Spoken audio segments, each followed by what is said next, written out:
Disclaimer: the information and education material contained herein is meant to promote the general understanding and dialogue of GAN's processing. Such information is not meant or intended to serve as a substitute for a healthcare professional's clinical training, experience, or judgment. For patients and individuals, such information is not to be a substitute for professional medical, therapeutic, or healthcare advice or counseling. For medical issues or concerns, including decisions about medications and other treatments, readers, viewers, listeners should always consult their physician or, in serious cases, seek immediate assistance from emergency personnel. Prescription information, procedures, and use of medical devices information should be undertaken only by properly trained and certified medical personnel. We specifically disclaim any warranties, express or implied, including implied warranties of merchantability or fitness for a particular purpose. Such information is provided, as is, and is believed to be accurate at the time of its publishing, but it is the viewer's job to evaluate the accuracy of any information found in this presentation. Every case presented is of their own experience, applied by themselves for themselves, and it applies to their case only. Every person experiencing health problems should seek professional medical advice and consult their course of treatment with a doctor. The processes of plasma balancing described herein are a natural process which supports the body but does not replace medical advice or therapies one is already subject to. Utilizing what the seed we sown in the past for the benefit of the work of the humanity and advancement of the knowledge and the rest of it.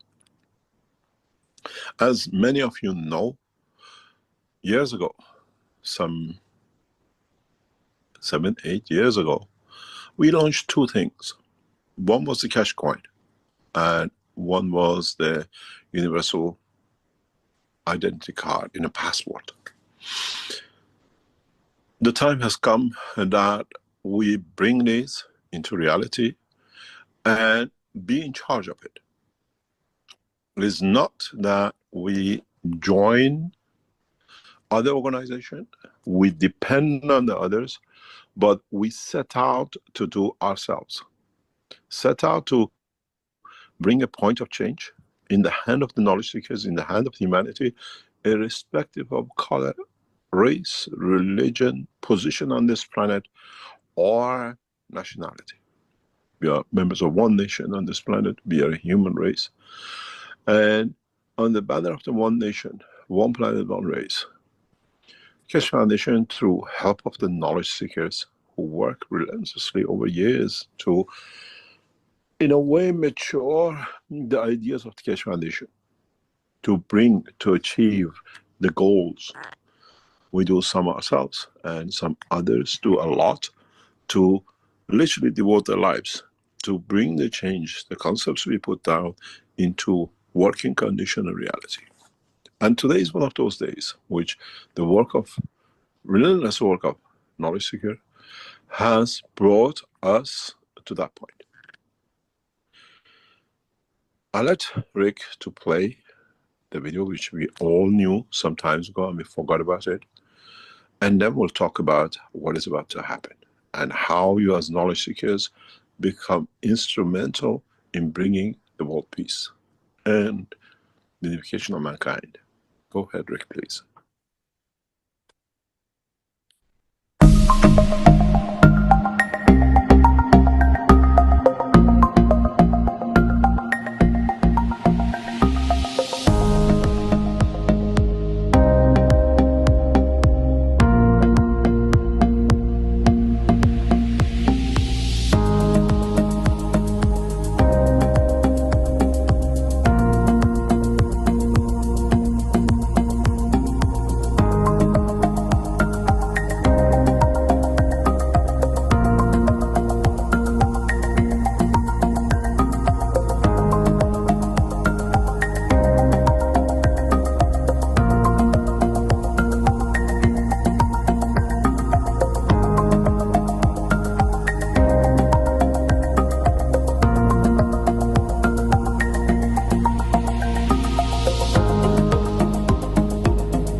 And welcome each and all to the Keshe American Knowledge Team for August 17th, 2025. The year just started and then now it's 3/4 of the way through. So welcome everyone. And of course, as Mr. Keshe said, we asked for the change and now the change is on the table, but it's not actually a hard coin as I understand it, although there may be some of those made, but it's more of a crypto coin, and we're setting up a decentralized structure, and we're all invited to participate in it in whatever way, whichever way, and however you can. You wanted to see something different, and now it's in front of you. So it's for us to pick up this whole alternative structure. Do you want to buy your food from Walmart or one of the big grocery stores, or do you want to order your meals from the Keshe Foundation? Again, you may not receive the physical meal, but you will receive the energy of it.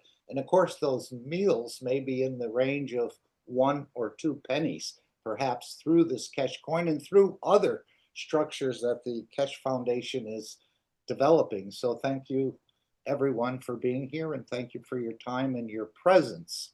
We'll cover a little bit, a few sections of the 603 Knowledge Seekers Workshop. What we saw was from the 602 in the opening video, but it does seem like he's not asking us to make too many systems, but to participate and support what the Keshe Foundation is doing, as they are on the edge of science, as I understand it.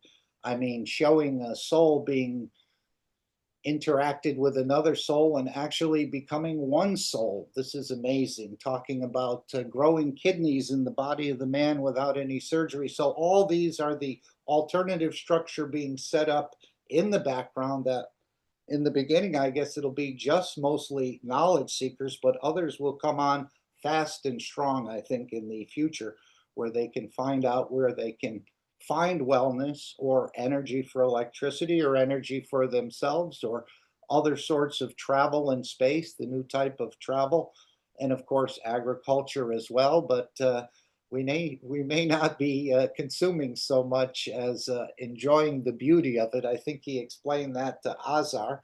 And of course, this whole idea of moving humanity away from killing is quite a huge task, but since they understand the knowledge of the universe, the knowledge of creation, it just needs a little bit more cooperation on our part, in a way, as this process has happened across the universe. And of course, peace is the goal, a permanent peace on this planet, but that's just the next step to get to the next step, which is interacting, I believe, with the larger family, which we refer to in the Keshe Foundation as the universal community, from the same creator as you. And if you understood the process of creation, you would understand that they are from the same creator.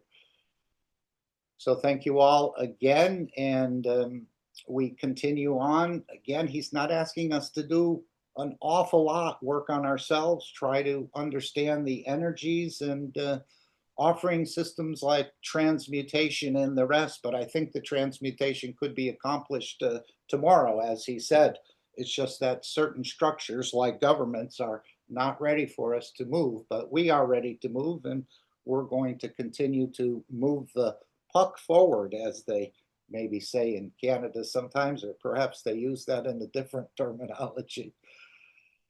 So before we go anywhere else, as has been our method in the last period of time, we just again continue to reaffirm the ethos of ourselves and the Keshe Foundation. And this is again an agreement, World Peace Treaty, that the world leaders will sign. And of course, we have ways of reaching them as well, not through the matter state, and again in the energy dimension. So we're just going to reconfirm our ethos of becoming a peaceful individual, more or less. Perhaps that will take some time, as this has been ingrained within us for so long that it may take a little bit of time for the transition period. And I think the foundation, as he said, I think in the last workshop, that they have couple centuries or three of material to support humanity in this change. So it may not be something overnight, but on the other hand, it could come much quicker than we think it could. All depends what we do, and it all depends on what the governments do. But this is first being offered, the system which we'll see in the Keshe Foundation store, to knowledge seekers. And we'll see if the governments, how much they get involved, although there are talk of other governments becoming involved in Africa, at least 2 nations. So things are moving, again, usually slowly at first, and then they speed up as they go along. So this is our World Peace Treaty. This is part of the new, we call it, there's a new science being delivered, there's a new ethos, and there's a new language being delivered. And this is part of the ethos of the Keshe Foundation, where on this planet the stronger consumes or absorbs the weaker or destroys the weaker. The ethos of the universe is where the stronger feeds the weaker. And this is the position we need to move into. And of course, it's not being left up to ourselves. There are systems in the background to support this change. We can't ask you to stop killing without giving you something in place of that. But as I said, this idea that unless it's another man, everything else is free game, as they say. But now we're learning a deeper truth, let's say. We're becoming more enlightened to see the Creator in all these different entities. As we say, the Creator shows himself in trillions of different faces here and across the universe. Would anyone like to read the World Peace Treaty?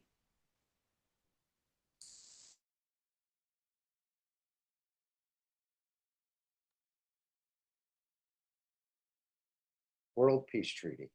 We, as citizens of the earth from this moment on, except to lay down all tools of aggression and war.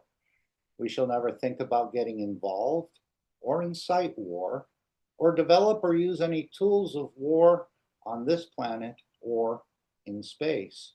And to this we all agree and swear with our, and you can delete as appropriate, our nation, our territory, our council, our religion, our city, our town, our body, and our soul. Simply put your name, signature, date, again, very self-explanatory. On behalf of, in a way, you're sort of standing in the balance for your nation or your territory or your council or your religion or your city or your town or as an individual until they come on board. Have it witnessed, and after signing this treaty, I think you create a little reactor here, actually. After signing this treaty, be proud to display this certificate wherever you consider being important to you, that everyone can see and know your ethos to fellow men and the mankind and other created beauties of the Creator. And this is, I think, what Mr. Keshe said recently about how we will all live the same, we will love the same, and in a way we'll understand the same. Not that we won't be unique, but the general ideas that we are here to serve and not to be served will become very popular, even to the point where we run out of people to serve on this planet, if you can believe that everyone will have everything they need. They may not have more than they need, but they'll have everything they need. Any thoughts or comments? Anybody building any peace reactors? Or are you using your own reactor to generate that peace? Of course, we can do that through our breath and through our emotions. And I think there's many ways to support this whole process. We know the sun is involved in kissing the child that we call the earth. And of course, the core is also involved in releasing some energies into the atmosphere. And these are all things that processes that apparently have been set in motion in a way by the Keshe Foundation, perhaps. I know he talked about this reactor in China some time ago, where he actually set it to start this process of the auroras. Even though auroras are not unknown, they seem to be happening more often and covering a deeper part of the planet than just up in the northern region.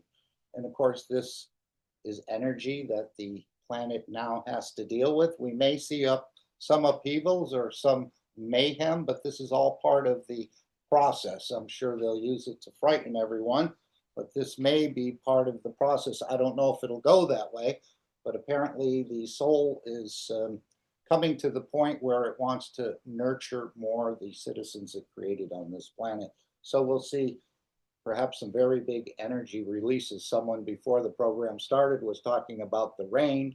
Again, we've seen this in the United States and China. I was just reading yesterday about Kashmir in India had some quite extensive flooding, and they were talking about this.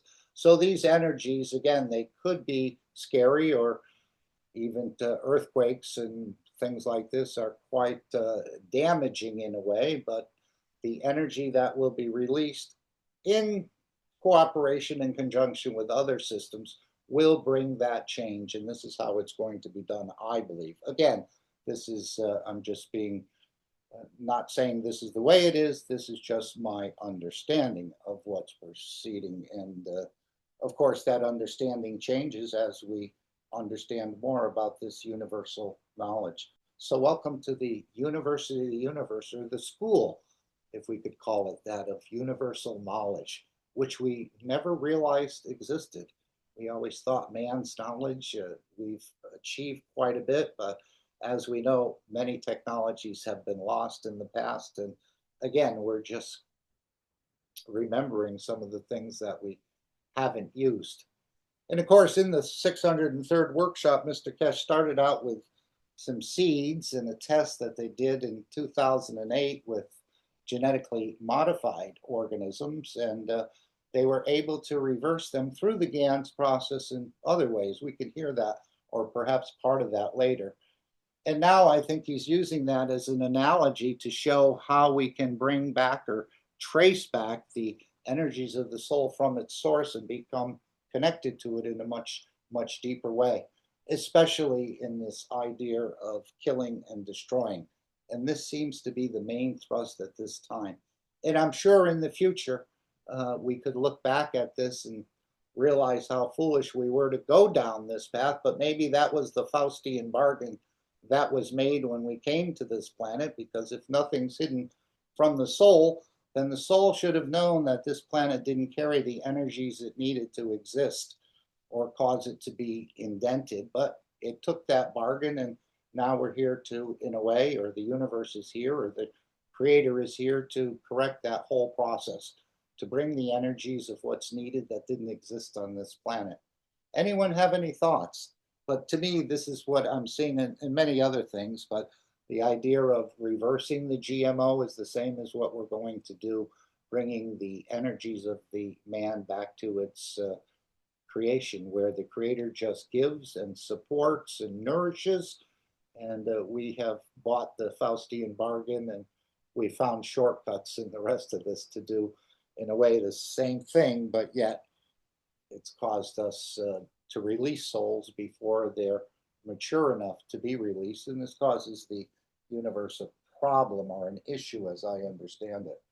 So again, thou shalt not kill is what we hear in the holy books and in the commandments.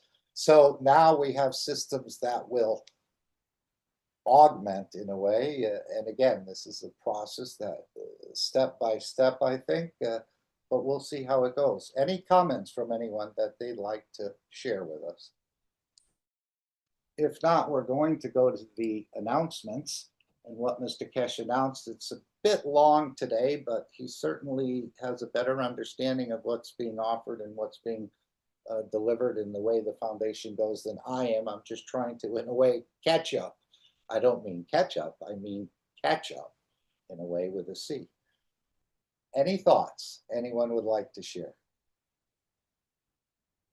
Is anyone feeling it's getting a bit closer and closer day by day as things are coalescing into their proper position to start to bring the change? And there's so many things in the background that we're not even aware of. It's probably much closer than any of us could even imagine, even those in the universal community. They may not have the full scope of what's happening here, as they're still also in the matter state, but a very advanced matter state, if we could call it that. Some of them. Other ones have not taken the dimension of physicality, and others have played back and forth through physicality and the energy dimension. So if there are no comments or thoughts anyone would like to bring, let's hear the announcements. And this is the plan being laid out, as I said a few times.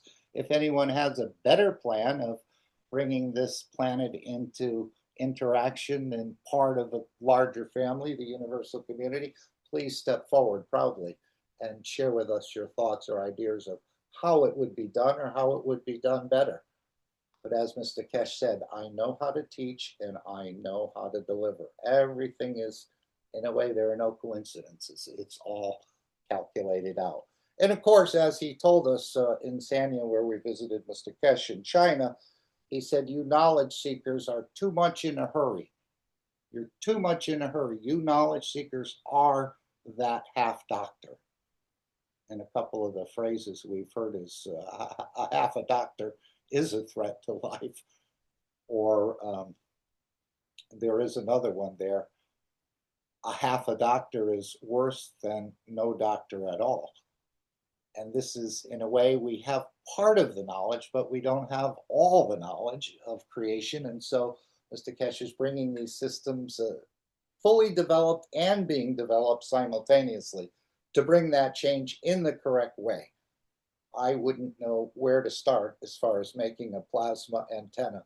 And I think a few people have tried, but I know Mr. Keshe said he did it years ago, but again, he wouldn't release some of the inner workings of that cosmic ray antenna, at least to the knowledge seekers at this point. And that's part of this whole network, which we saw and it's been offered, is it will start as a decentralized system for the knowledge seekers and others, and then it will build up with the governments and the rest, the scientific community coming on board, and the rest of humanity as well, to support a system of peace, a permanent peace that will extend out into the universe, and perhaps our souls will not carry that wrong streak of killing and destruction in our next creation of whether it's a star or a planet or something else, or even being part of another's structure in the universe. So let's hear the announcements. Any thoughts anyone would like to bring? All right, let's carry on. Thank you very much. Yes, sir, I would like to go back to clarify a few things about the unit we launched last week.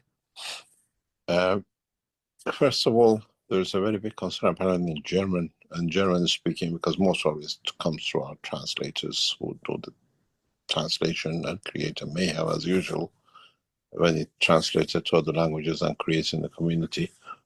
The new system we are launching is an electronic system through what we call cosmic ray connection. It doesn't affect anyone. You have a pacemaker, you have a half electronic limb, whatever. And it is a system as much as your system in the house, your television, your microwave, affects you when you're walking around the house when it's working. So this does not affect anything. It has nothing to do with what you call the daily operation of people in their houses because of what we do. There's a lot of questions to be raised. There are a large number of people who like to help to buy units and give to the others, but at the same time, as I said, this has an income. They would like to hold the income to themselves, but give the others to run it. And you have to ask yourself a question.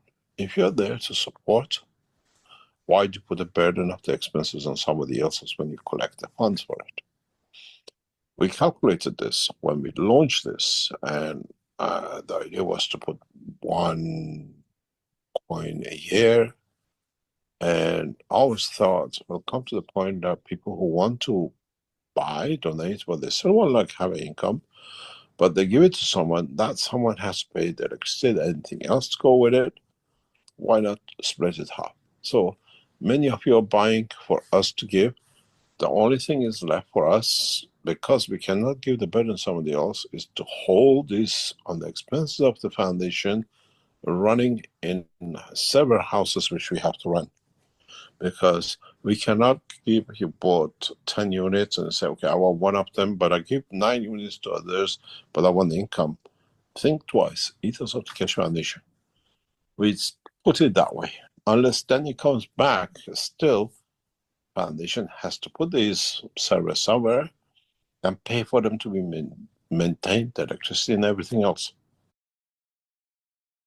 And I'm sure the foundation could buy the initial 2 units with their resources, but then and give them away to different places around the globe and everything. But I think he's waiting to see if mankind is ready for this, or at least the knowledge seekers, which we have a little bit more knowledge, perhaps, maybe a little less than the others. But are we ready for the change? Do we want to promote this and bring it forward? I believe the foundation could buy them all or manufacture them all and send them out to different people. But then, as he said, when you don't pay for something, you don't appreciate it. And that's kind of hard to understand in a way as well. But we sort of know that when we do buy something out of our own funds, we're a little bit more careful with it. We don't want to see it broken. It's just not something a play toy to throw away. So this is quite serious. And what he's talking about, the coins, everyone who buys one of these units, it's offered at €2,000 plus the value added tax. You'll receive 2.4 cash points per year. So it will actually, the return on investment will be about 12 months or so, depending where you are in the world. But it's up to humanity to bring it. And right now, it seems like that the offer is on the table for the knowledge seekers to bring it. And as he said, only men of peace will participate in this process. So the offer is there. Are we enlightened enough to pick up on it and help deliver? When you're generous, understand the generosity. So those of you who are donating unit to us, the income of it, at least split it with others that at least pays for their income. At least it pays for their expenses, or electricity, everything else they spend maintaining these systems which are 24 hours a day. It brings us freedom. It brings us what we see, the limitation.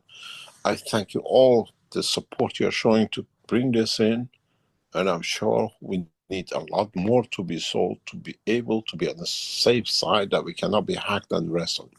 We still need a lot to be bought, that it comes in. And sometime in the next few weeks, we start posting these out. It's a plug and play. You don't need to do anything with it. You have a wire to connect it to your internet, or you connect to Wi-Fi to the system you have. The system will find itself. We don't need to do anything. Do I need to? These are miniature computers. In a way, if you think of it, a lot of people, you hear they steal your And so I don't know if someone here who has computer skills would like to explain it, but this seems to be a way of setting up thousands of these little systems that they all contain the whole, but they also work individually. It's less likely to be hacked, although they're not blind to computer attack, as this is quite popular within governments and they attacking each other. So they do know that these may be hacked, but anyone want to explain this idea of setting up thousands? Or he talked about 10,000 of these boxes, but at least a couple thousand needs to be put in service to secure the system initially. And I don't know much about computers at all. I'm surprised I don't have to pay someone to turn them on for me, but I figured that part out. Anyone want to share anything about this network and why it wouldn't be in one data center where everything is there, too easy to hack? It's like robbing the bank. Everybody knows the money is in the bank, or at least that was a popularized saying, one of these bank robbers, because that's where the money is. But by spreading this out, apparently there's no way that a group of hackers or even governments can shut this system down, especially when it reverts over to the plasma communication cosmic ray antenna network. So it's initially going to start as an internet using the same system you connect your computers to today, but then it will revert to a standalone system as I understand it. Hi, Mark. Yes. Maybe I could attempt to answer the question. I'm not uh, much better qualified than you are. I know there's other people who could help, but one of the things I do know is that each country has a control over their internet, that there is a protocol, handshaking protocol. And so what that means is that, when you send a signal to the internet and then it has to cross boundaries, national boundaries, then it has to go with permission of the country. And then, as we know, that there are different countries operating with different sets of rules. And so I think if we were to just launch in one country or one concerted area, we would be susceptible. Whereas if we were more broad-based, then the probabilities to shut the network or disrupt the network are minimal. And once one gets through, then the rest of them will wonder, why we're not getting through, kind of deal. And it puts a lot of pressure on the whole system. But individual governments do have control of their handshaking protocols. So we don't see it. It's totally transparent to us. It just seems like, you log on to the internet and someone else logs on to the internet and we can communicate, through audiovisual means. But what we don't see is that the fact that they actually have to go through another channel. There's an international channel that kind of it's an international switchboard that regulates things.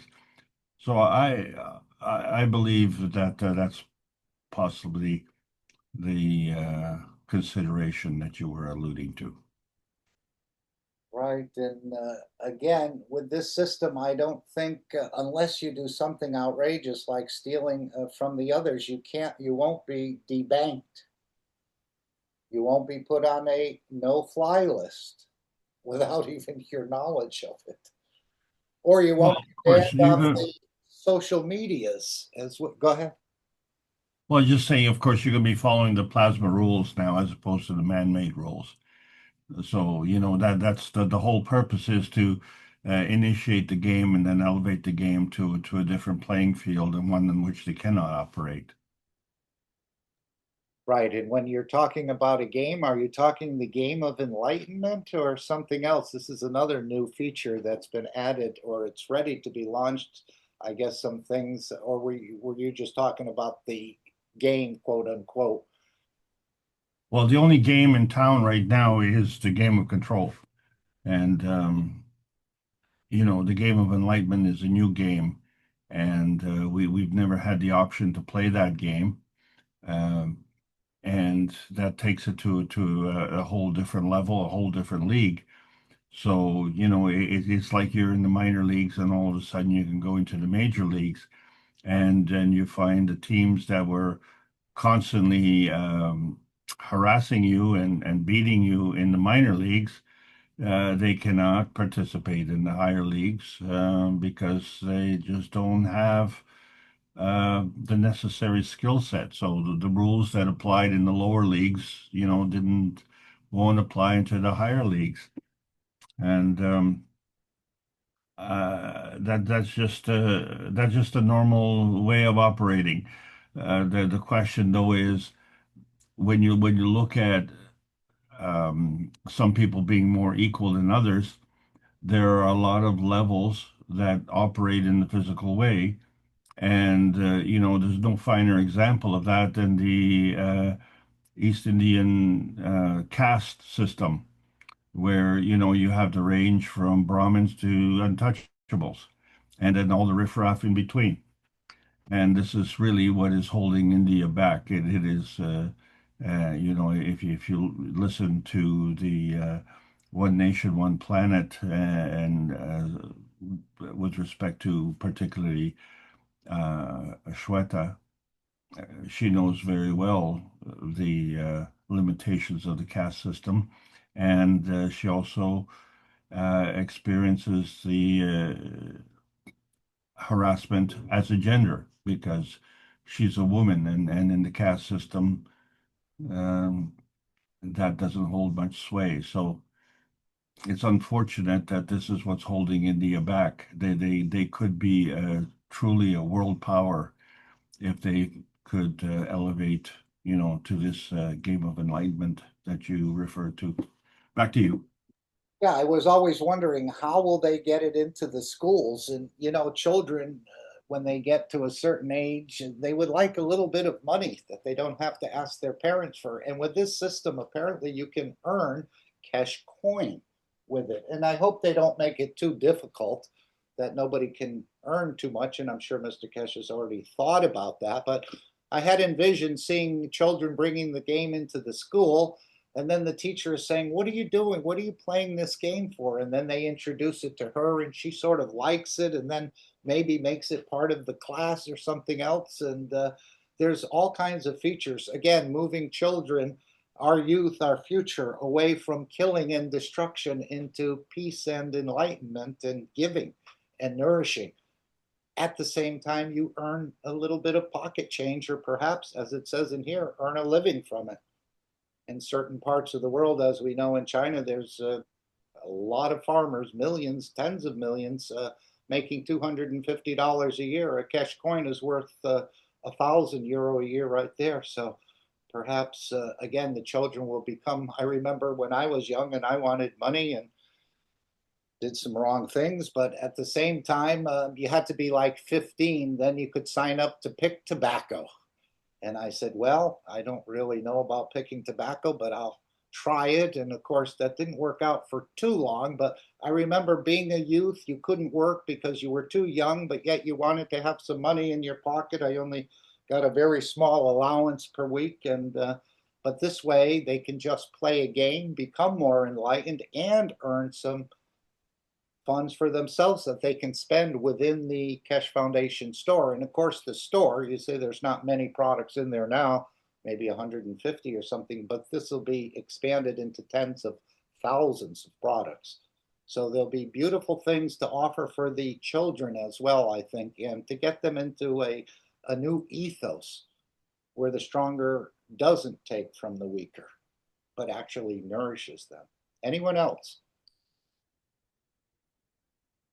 But he's putting it in our hands to deliver at least the initial structure of it.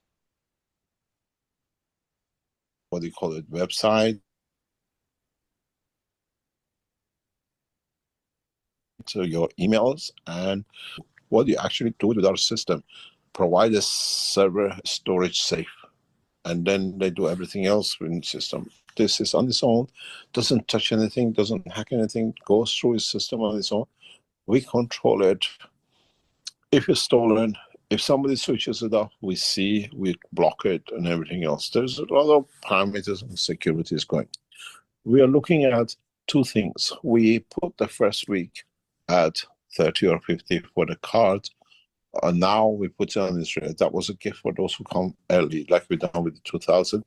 It goes back to €99 per the card. This card is important because all your information, your what I call pass to use your coins sits on this card. We have to pay a structured company to take your visual iris, to take your palm, to take all your information to load up on the card and everything else. The card is not empty and it costs money nowadays to do it, even if you send it to India. Still, the gentleman comes on the phone says, "Can I help you? Do you need anything? Can I have your face?" That guy's still going to be paid. It's going to be paid a fair price. So are any of the other cryptocurrencies, I guess I don't own any other than the Keshe coin, do they do any of this iris scanning or palm scanning, or what sort of security? Is it just a long code number that is generated. This is what they do in the mining process. Anyone want to share what sort of security is set up in these other systems? Because a lot of people apparently have lost their wallets and lost their coins, even lifetime of coins. I was reading recently about somebody lost quite a bit of their coins. I don't know where they go or what happens to them, but they end up in someone else's pocket. And this is what is part of this system to be avoided. So if you're in it and you've stolen someone else's coin, you'll be banned. You'll be on the outside. But and the coins will be locked. They won't be able to be spent, and the rest of it. So any other cryptocurrencies enter this? Let's see. Dennis says, will the 1 million Keshe coins being only for upcoming newborn children or for everyone on this planet? Yeah, that's what I thought he had said. Everyone will receive 1,000 Keshe coins. So everyone will be a millionaire on this planet. Anyone else think about that? I know he talked about newborn. Yes, I thought that he's talking about starting from now, but are they still going to give them to the governments to distribute? I'm not sure. I think there's a kind of like a waiting period of setting things up. Right. Well, I don't think it's just for the newborns, because he said you go get a job and someone intimidates you or threatens you and you say, look, I don't even need this job. I'm already a millionaire. So don't threaten me with this sort of thing. So I think it'll be for people who are there, but they're not going to let you unload it all at once. He said this needs to be metered out over, let's say, 100-year time. So no one will be able to go buy a yacht or a catamaran or an airplane with your Keshe coins. It'll be sort of throttled. Now, if you want food or wellness or other things, yes, but you won't be able to just dump your whole lot on something. And of course, this will get enmeshed within the current banking system in the future, where you will be able to use your card for that. And maybe at that time, you'll be enlightened enough to say, maybe I shouldn't spend it all on a Ferrari or something like that. I don't know. But it will be monitored and throttled, that you need it to last a lifetime. This is just my understanding. Anyone else? And of course, we're only into the initial understanding of this whole process, but it seems fairly simple at this point. Any other comments? If not, let's continue. And it goes the same with everything else we do. We have to look at the structure. These systems, at the moment, we what they call it, a certain capacity to meet the present demands. In a year, in 2 years, when the load of information on the system increases, we might ask you to add another capacity, what they call it, the storage to it, which is you plug it in, is accommodated for that to go. You got to remember two things. You receive the box with the unit in it. This unit, then you receive another box sometime in next days, weeks later, with a little antenna. We show you where to plug it in. Once you plug this in, we create a dimension of another communication line. We are in a position, maybe something which has risen very, very past few hours, looking at, we might look at, but we have to actually finish the coin, that we allow two nations to use the Keshe coin as a currency exchange between them, which brings a balance energy, balance fields currency together. If we succeed this to do, I have to think of a way to do it correctly between the two nations, that Keshe coin stays between the two nations as a stable currency. It does not matter what happens on the other side or the other side. And this is important because then this currency game goes away and the valuation comes in what I get, in what I give, and how much you respect to give me without me playing with the currency. Keshe coin as a exchange flat rate between two nations, we are in it, we can bring it, we can promote it and run a test with it. If it works, then all nations become equal. Dollar is not stronger than pound, and pound is not stronger than yen, and gameplay which man has made for himself for nothing. If you think of exchange rate, it's a big, big facade. And now it has a chance to go.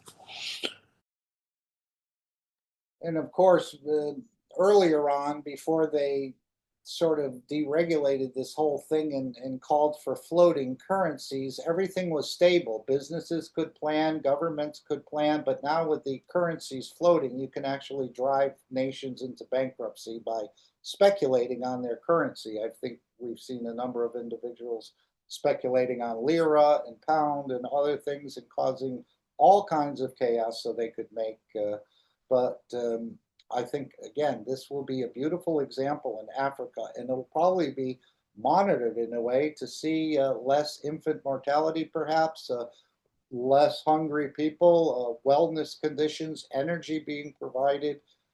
Again, I don't know when these other parts will be introduced, because this is also calling for apps for different things. So I believe it's all well thought out. As he said, the plan for this planet was just not done in the last few months. It's been set centuries before, I think, with the universal community. And of course, that plan, as we know, can change and be adjusted. But the final goal, what is promised, this land of milk and honey, will be delivered. And right now, it's the ball is in our court, or we have the puck, as they say. We are reaching another point which we would like you as knowledge seekers to think. Because the reason we launched this unit is to get rid of the internet facilities and the rest of it, which is bugging everybody down with currencies, with passports and everything else. It will replace all that with a card you carry connected to these systems. Nobody can do anything with it, and it's big enough that it goes around. But we have to make it to the next step. And this came from the back of the inspiration of what we are doing, and you're donating for other units. Look into your community and see what you can sponsor: a university, a teaching institute, for research, for children who cannot be taken to school, but through the coins, we can pay for research, we can pay for the education of those who cannot afford it. What this means, as a community, you donate, you raise for 100 units. We donate this 100 units to a university. It gives them 2,400 coins.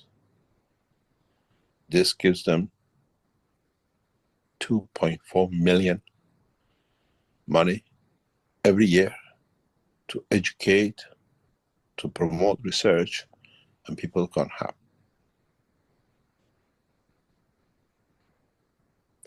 a gift for life. And if you can, as communities, do this, first of all, we spread this across the universities in one nation or two nations, and we support to educate. And we can support to educate in the knowledge we want the research to be done to with. This week I had the opportunity with the professor and the lady who set us up to meet this and point up discussion in agriculture, and they can do a research for us. They can get governmental businesses to do for us PhDs and to understand our technology, how it affects it, and provide research facilities. But we are lucky. The children in Africa, the children in India, the children in other parts of the world are not that lucky to get this. We get it because of institutional structure we have created. And I would like to ask you, as knowledge seekers, you give money out to whatever. Do give units. This is every year. You don't do anything, you pay once. Foundation supports through its structure, through the cash coins which we have established. 2.4 multiplied by 100, multiplied by 1,000. 2.4 million in the hand of the children.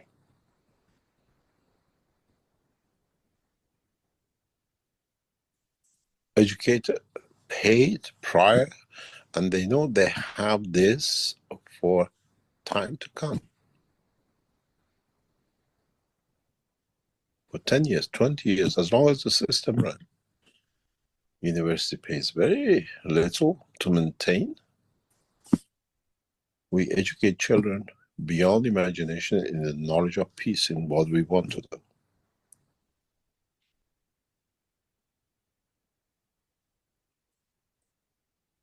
We pay only by coin. You cannot come to us as my coin is 1,000, I hold for 2.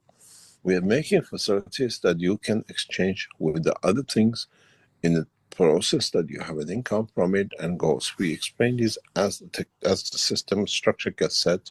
I'll explain to you step by step. We brought these coins in conjunction with the Keshe Foundation currency of the what we call cosmic ray, with the structure to back it with the market for $1,000 per share that stands on its own. I've seen a guy, we know who it is playing with shares, taking it up, bringing it down. It's been his job. This is how he could get done everybody in his life. This is part of his life. Need that money for the injection of drugs and cocaine. I'll explain to you, I'll give his name out very soon. Then you understand why they don't allow the shares to go over 10, 11 cents and then bring it down to 6 and go up, and they sell 10,000 here, that 1,000 there, because they stole shares from the Keshe Foundation, so they're actually making drug money out of it. But the value of the shares will go to a limit you cannot imagine. We bring it because we set it up. But we let these mouses play the game. Then you understand the whole process is set up through coins when we give to the government, when we set it with the what we call universities for research, and then when we feed to every man, gradually it takes hold. This machine is not just what you put in the house. This machine is set to change the fabric of the education, currency, financial world, no passports, one planet, one nation, and we have to look after all of it. And we have started. We have set it up. You're supporting us, but we need much more. We have to have 10,000 of these across this planet to be safe, that no hacker, does not matter from which nation, from the biggest organization in the world, to be able to change anything. And we have put insurances, we put policies and other things behind it to support us. So he's talking about getting it into the universities, but he's also saying get this in the hands of the children. Now, I don't know too many children who are going to university. So what does this mean? This will be some sort of homeschooling program? Any thoughts? Mark, it could be both. Mm-hmm. It's a new technology, new way of teaching peace. It's a paradigm shift of everything that we've all known. It's gonna go across financial, health, all kinds of stuff. So there's old people, there's young people, you can get it on the children, you can get it to old people, get it to our communities. The key is to introduce it to whoever is receptive for a change, especially in the peace arena. And then you start from there. So it could be universities, it could be kindergarten, it could be anywhere. It's just an instrument of change. That's my thought.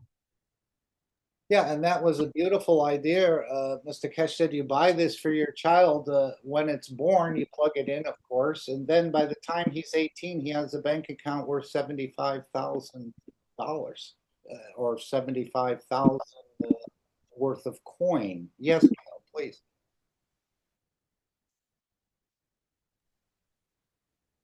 Yeah, I just thought that in our area, for example, it's a rural area in Africa. So for me, I would speak to start off with at the high school, which is near me. I know a principal and just start it from there. And I think Ike was mentioning the peace part of it.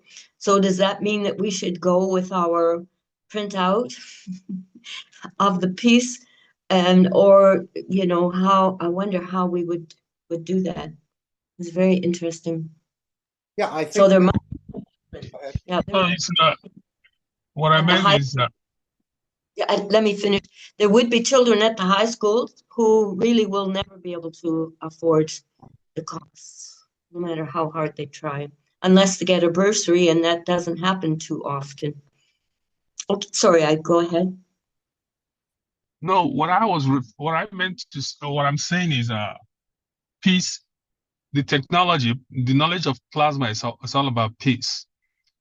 The game we're talking about previously is all about, it's not competition to kill, it's all collaboration, it's all about peace. It's a different mindset, but we create value for paper money. We create value with gold, and then we value it, everybody uses it. With this networking equipment, it has the potential to change the way we value currency. Now we have digital way that we all know in terms of what is it called, Bitcoins or all this cryptocurrency and all that. We're going away from physicality. So we are getting used to it. There comes a technology with this equipment that can change the way we do crypto. It's a different way. And if you can teach that to communities, they don't have to afford it. Kids don't have to afford it. If we donate to school, they will use it to teach them. And the school is making money with it to sustainability, to continue on the process. Now, if you give it to your child, if you can afford it and give it to your family members, you are giving them money for life, because that will sustain them. They will keep making money from this aspect of crypto cash coin with it, and the creating value for them, in addition to other things that can come up on this. Yeah, I'm thinking of money for the children. And again, money is the main motivator of the average human being. And I'm sure children would like a few dollars or coins in their pocket as well. So I was also thinking, is the Enlightenment game going to be released universally or only for those who are into this network at this time? It does seem to be. It can morph. Yeah. It can morph into whatever we look at it. It's all for now is in this our space, but eventually somebody will develop it to where it can be augmented into different things. But for this time, we can just continue to use it in our platform. Okay. Any other thoughts?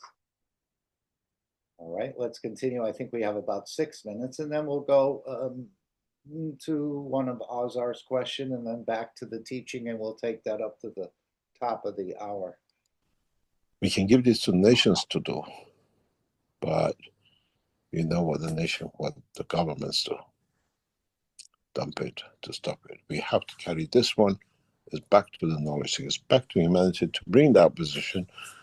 You kept on telling me you gave the pattern to the governments that do nothing. You betrayed us. Now this time I give humanity in your hand. You have to grow it, not me. We do our best to do. We bring the knowledge. We facilitate. This is the responsibility of you knowledge seekers to bring it in. We've seen a good response, but it has to be much bigger that we can secure the network for all of us. No revolution, no natural disaster can stop man to be one and look after itself as one. And it's not a currency game, it's a Keshe Foundation game. That's why you receive a card to be able to get into the system to cash it. It's not in the stock market and what we call cryptocurrency. Even governments need a card to get in to access the card, what we call the coins. The cards are, in a way, your license. You have to look after it. You can't lose it. And just to show, if I can, the licensing and the financial arm of the Keshe Foundation will put this into the chat that people can go on this site. This is independent, but yet connected to the Keshe Foundation in certain ways.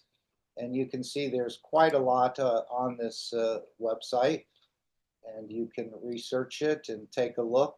It's actually, again, this is some of the applications and so on.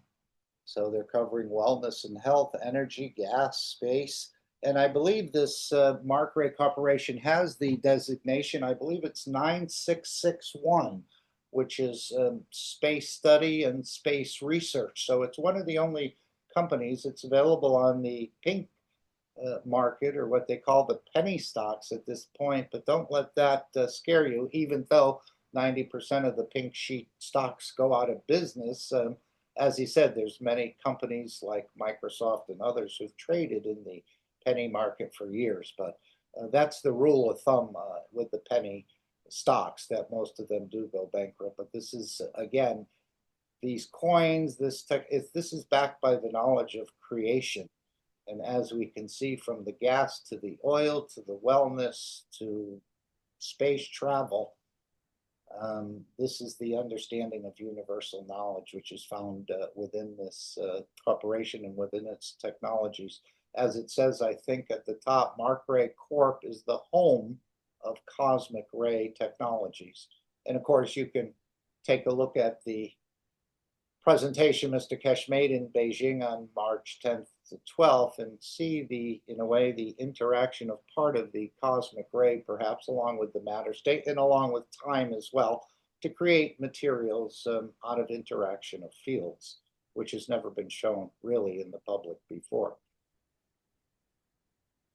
All right, let's go back to our announcement. Mark, any idea which countries will be using the Keshe, this networking or Keshe coin? I know Mr. Keshe says he loves Africa. He spent many, many years in Africa. He's developed a number of relationships with ambassadors and stayed at many presidents' houses and different things. So he, I guess that's within, but he has mentioned Burkina Faso a few times, especially their idea of capturing these trucks with all this ammunition and then taking the brass, melting it into a bell for the school. So that would be interesting because, you know, back in the day, the use of currency used to be trade by barter. There was no paper money. People were just trading whatever that is valuable to them. And then we have this new concept now. Within these two countries, they can just get all their citizens involved in this and give it a value.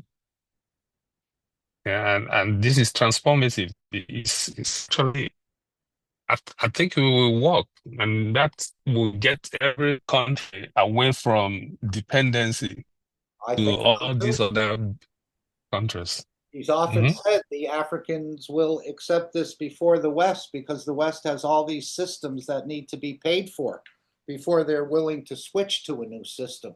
So in Right. Africa has an advantage in this And I hope they get some before and after pictures of, let's say, the city square or the central city, and the people and the look on the people's faces and the way they moved before, and then let's say a year or 18 months or 2 years after the reports and the faces of the people in this operating within the structure, let's say.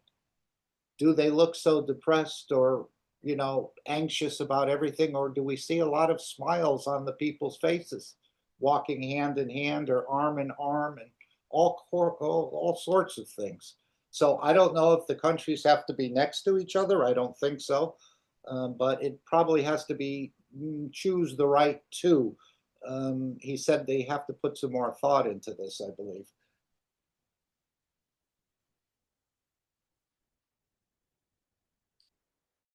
But it'll be a beautiful example for the others to change as probably the GDP of the nation increases.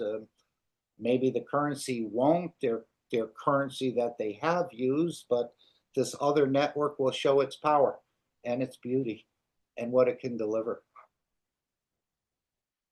And all he's asking us to do at this point is support, if we can. But understand what we launched. You have to do everything and correct it, find the mistakes. In the first few months, we do what needs to be done.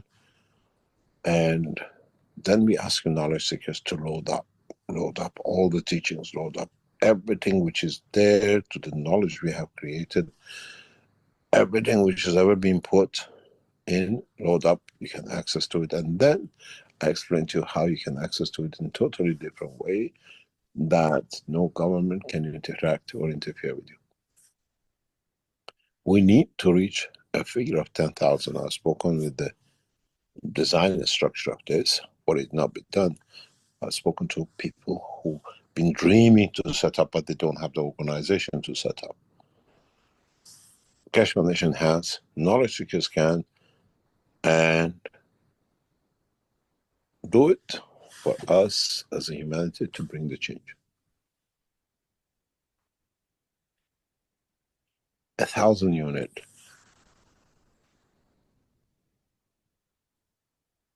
is $2 million. And it's not enough to cover the whole systems not to be hacked. 10,000 units is like a mesh across this universe. Nobody can touch it. We're all safe in it.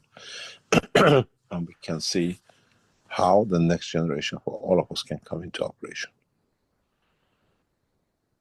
Then everything else will come the way it comes.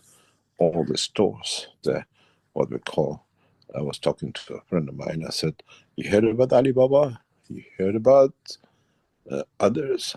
This is a plasma Baba, where everything produced through the knowledge of the plasma, cosmic ray, will be on this site. It will be on this machine. You can buy, you can give, you can play. At the same time, those of you who, when the process comes, you can play the games. This is what we call enlightenment games, enlightenment process. That enlightenment game gives you, if you're after making a living, maybe 10 coins a year you win, gives you 10,000. If you're happy with it, but it takes a lot of effort to win it, but you make a living out of it, no problem, but it teaches you how to become peaceful. Help us to bring this in, otherwise I have to go to governments and then they put the fingers in it, because there are governments who want to see this coming, but they have conditions on doing it. And I would not like to get these hands, because I know how these hands play. Any questions? Well, thank you, Mr. Okay, as Rick was saying, thank you, Mr. Keshe, for enlightening us and giving us a way to, in a way, look at the interest of humanity, not in the interest of a few. So this is part of this whole system, but it's going to take some enlightenment and a few dollars of ours to bring it forward. as he wants a few thousand at least to open the door and allow the system to take shape. I'm thinking maybe it'll be operating now. He talked about the cosmic ray antenna, and not every unit will receive or needs a cosmic ray antenna, but perhaps it'll operate in both on the internet and cosmically through interaction of fields until it's fully off the internet, or maybe it won't be fully off the internet. I'm sure there's a lot of people that, unless they're going to shut the YouTube channel and the Zooms and the rest of this, if it's all loaded up on this system, you'll certainly have to come here to access the teachings and the knowledge, even though there's plenty spread across the planet. So I'm not sure exactly how this will work, but I'm sure, as I said before, it's well thought out, and some of the things are being rethought out. And we'll probably find a few bugs or other things that need to be sorted as well with any sort of system. But I'm sure they're beta testing it as we speak if they haven't done that already. But sometimes even with the beta test and others, later on you find out there's something that needs to be corrected. And as I said, one of the biggest problems we have is killing and destroying others. I thought we'd go to Azar's question. He said specifically again about the apple and things. We did not really have permission even to pick it up off the ground. So we're going to go to 229.32, and we're going to hear a little bit of this part of the Q&A, and then we'll go back to the beginning of the workshop and take it from the beginning up to the top of the hour. Let's see, am I in the right location? No. All right, we can start here, I suppose. KF Iran, would you like to go first? He took his hands up. Okay. Azar, you're next, and then Roseanne after that. Hi, Mr. Keshe. Good morning, Rick. Good morning, everyone. Mr. Keshe, you said a few things in the past. Some of it you said in many of the teaching. One is there is no accident in anybody's life. There is a reason for it. Okay, that's one thing. The second thing is you said this has happened to planet Earth many times. It means we came to this planet, we went through the process, and we destroyed ourselves, and God started again. Today you talk about where we come from, like our souls, where it started, what's the DNA. So, like I was watching a movie from 1946. 1946, I didn't exist. The question was, where was I? Was there in the past, the planet Earth happened, this happened again? Was I there then? And I came back again to do this. And then if there's no accident, and they say everything is your scripture is already written, you're just playing it. So I'm thinking, this is a script that God written, and we're playing, we are the actors in it. So what's the point of elevating someone's souls when the script for that person is already written? I'm going to elevate the soul. If the person like Netanyahu is supposed to kill a lot of people, that's his job.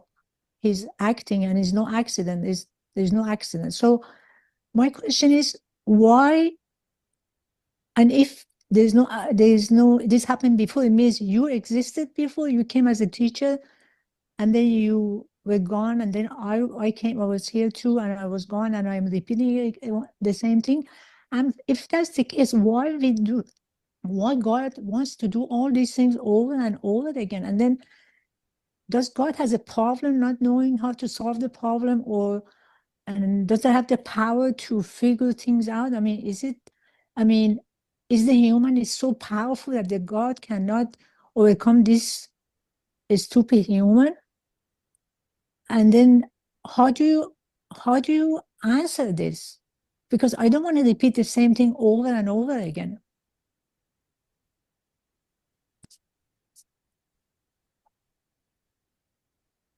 Hello? Yes, I'm listening. So what is the reason for all this? We are process of, like a cow regurgitates its food and then it goes back and it comes back. We are in another dimension of the same thing, but the energy. But again, universal. What we gain on the way, what we give on the way, and what will lead to be created by us and what we are created out of. It's one pot. Is not infinity pot, but it's a very big pot. And we like that, I say, chickpeas, which is 1 second in one side of the pot, it boils and it ends up on the other side, and then it boils and it goes on the other point in this pot.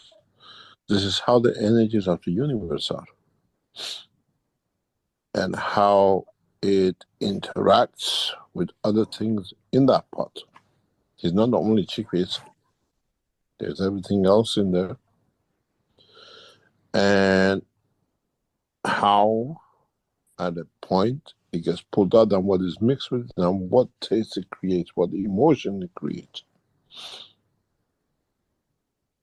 And this is how the universe is. This is how the work of the universe is. And some of it repeats itself back in the same place. Some of it repeats in conjunction with others. You say we were here before and we come back. How come we get only blacks in Africa? Because the system repeats itself, the same genes repeats itself.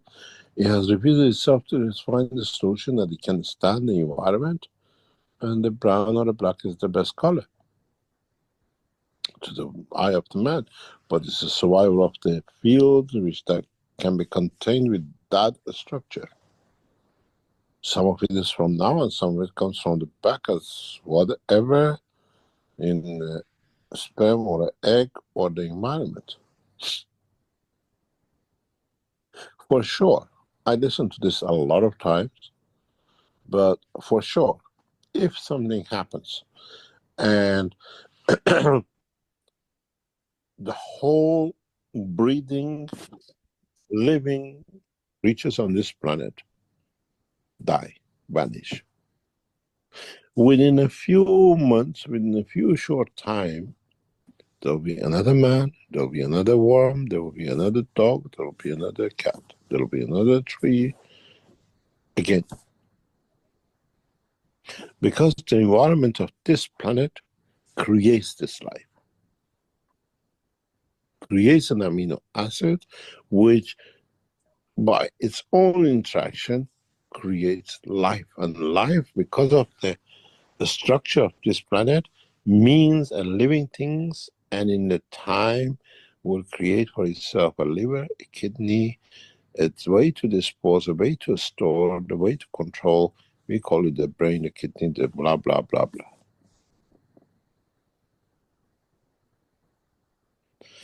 I bring energy in this planet, it will change the man. Because this planet creates amino acid. Its balance field is amino acid.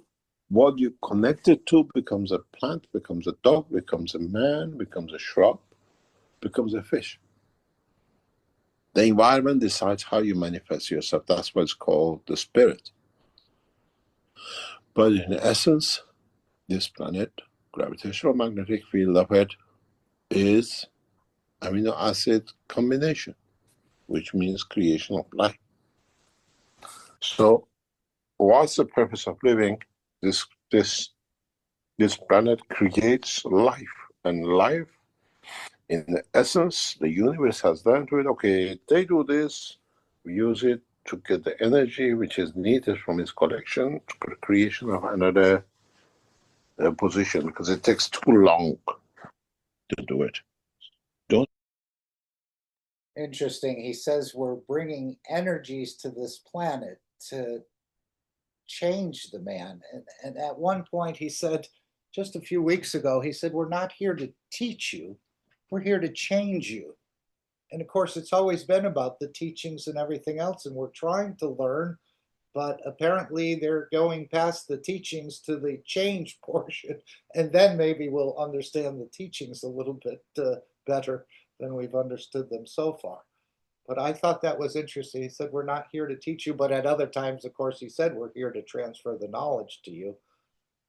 But to bring this enlightenment, it'll change, again, these amino acids, this energy will change the whole structure. So that's what they're here for, to get this wrong streak of killing and destroying out of our humanity as a whole, as I see it at this point. But I don't think that point will change. You should go to the shop and buy an already fully grown tree, and you bring it to the house and you put it in the house, and now you can enjoy the fruit of it. That's what God does. That's what this planet is for. This is why I call it the greenhouse. You don't want to understand. The creation has found a solution for it to create. The question, the biggest question is, what does God need so many plants and stars? Why does it keep on growing? Does it get a bonus from the universe to the number of the planetary system and the galaxies it has created inside it? Or does it create a combination of this, a field which attracts more energy from the creator is a bonus? If you think of it, we, as I explained, we eat the food to put the energy seed in us to absorb energy from outside. Why is God doing this with all of us, with creation of all these galaxies? And we studied, this is neutrino, this is the neutron stars and the rest of it. But the guy is busy because he knows he gets 80% from the universe the more he creates energy transformation here. Is there any difference between the process of creation of the man and this planet and the work of the creator of this universe and other universes? Are we part of the universal system of the universe? We don't know about it and we call it our universe. We are partly cell of a kidney of the system. There's a way where I show the picture today you've seen of the fields. I can show you the picture of the universe. And again, when you're looking at these words that YouTube has embedded in the video, they're not all accurate. So we do have other transcripts, but for some reason, this is the YouTube and there's a lot of words that aren't. So just beware. What you see is not always what Mr. Keshe is saying. Ready to see it. It takes me a couple of weeks to build the system, if that. I can show you the whole magnetic field, the structure of our universe, in the position of the universe.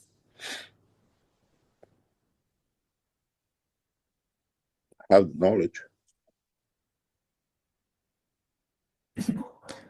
Mr. Keshe, last time we didn't make it. Were you here as a teacher?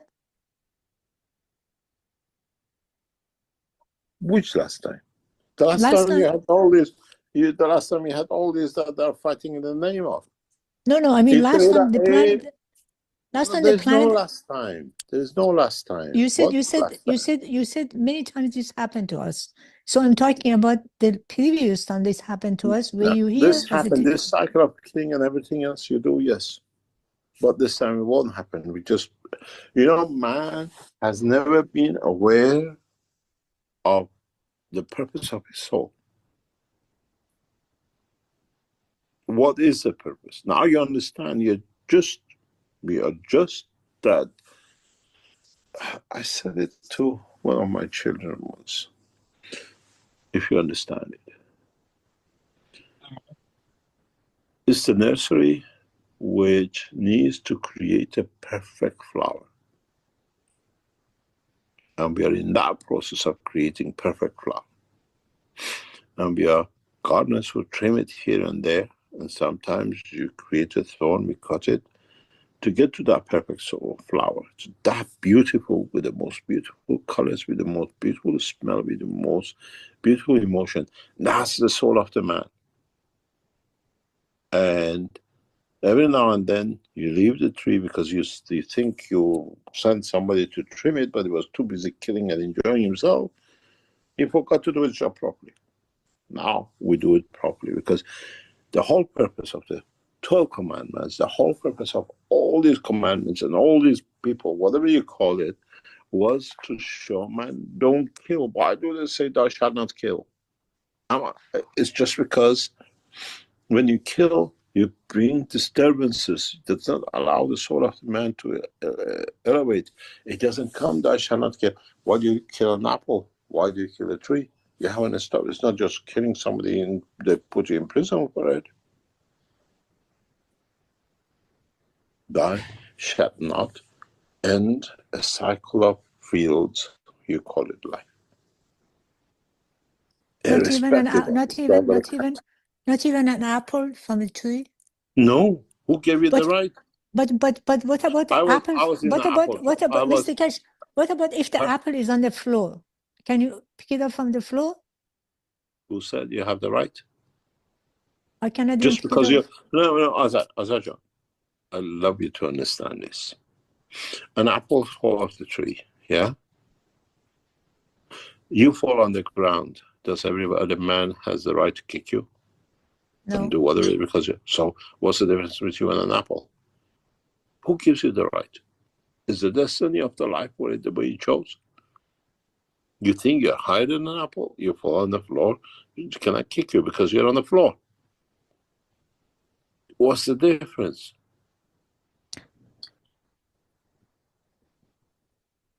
What is the difference, Azar? Nothing. Why do we think we are different?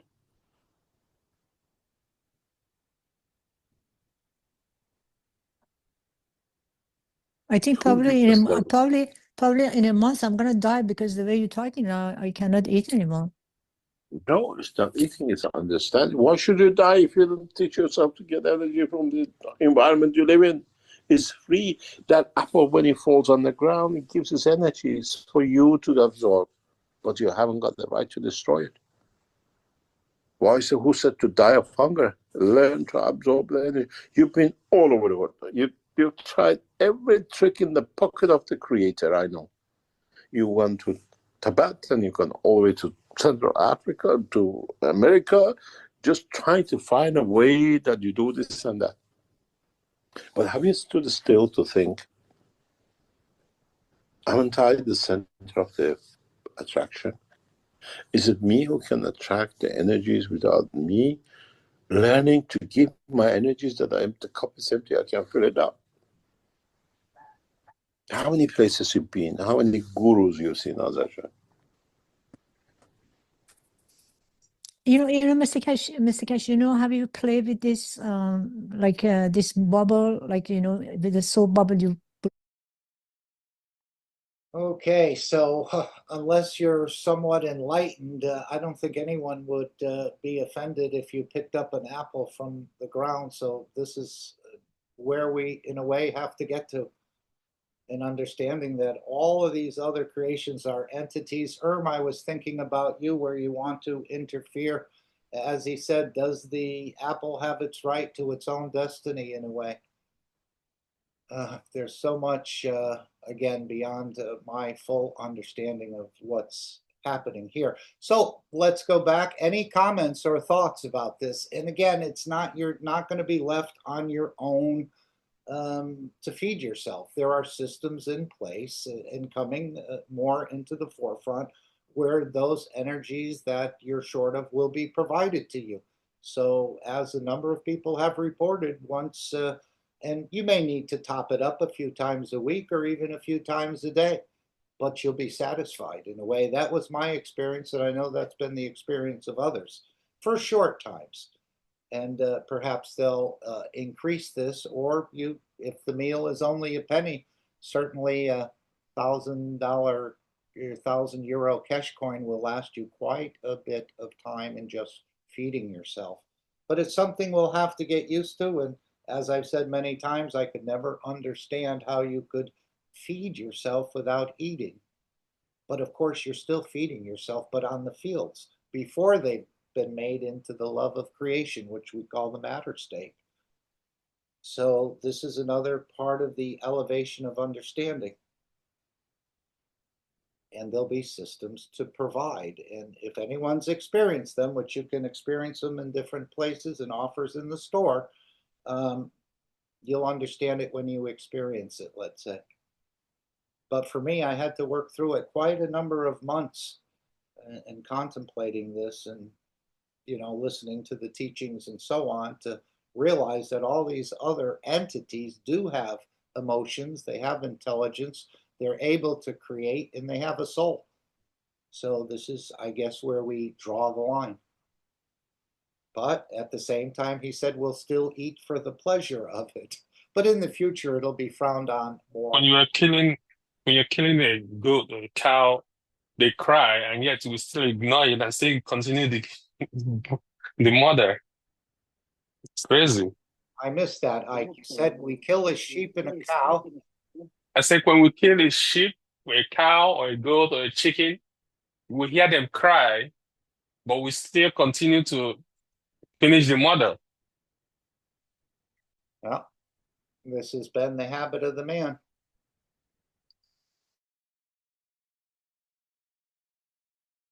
And of course, nobody puts you in jail for it. If it was another person, you would.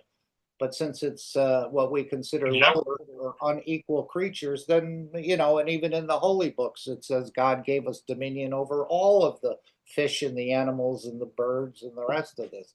But now we're becoming enlightened to realize a different position, that it's not our right to take and release the soul. I think that's the biggest thing. It's the releasing of the soul before it's decided to go. And we do this by the millions and billions every day.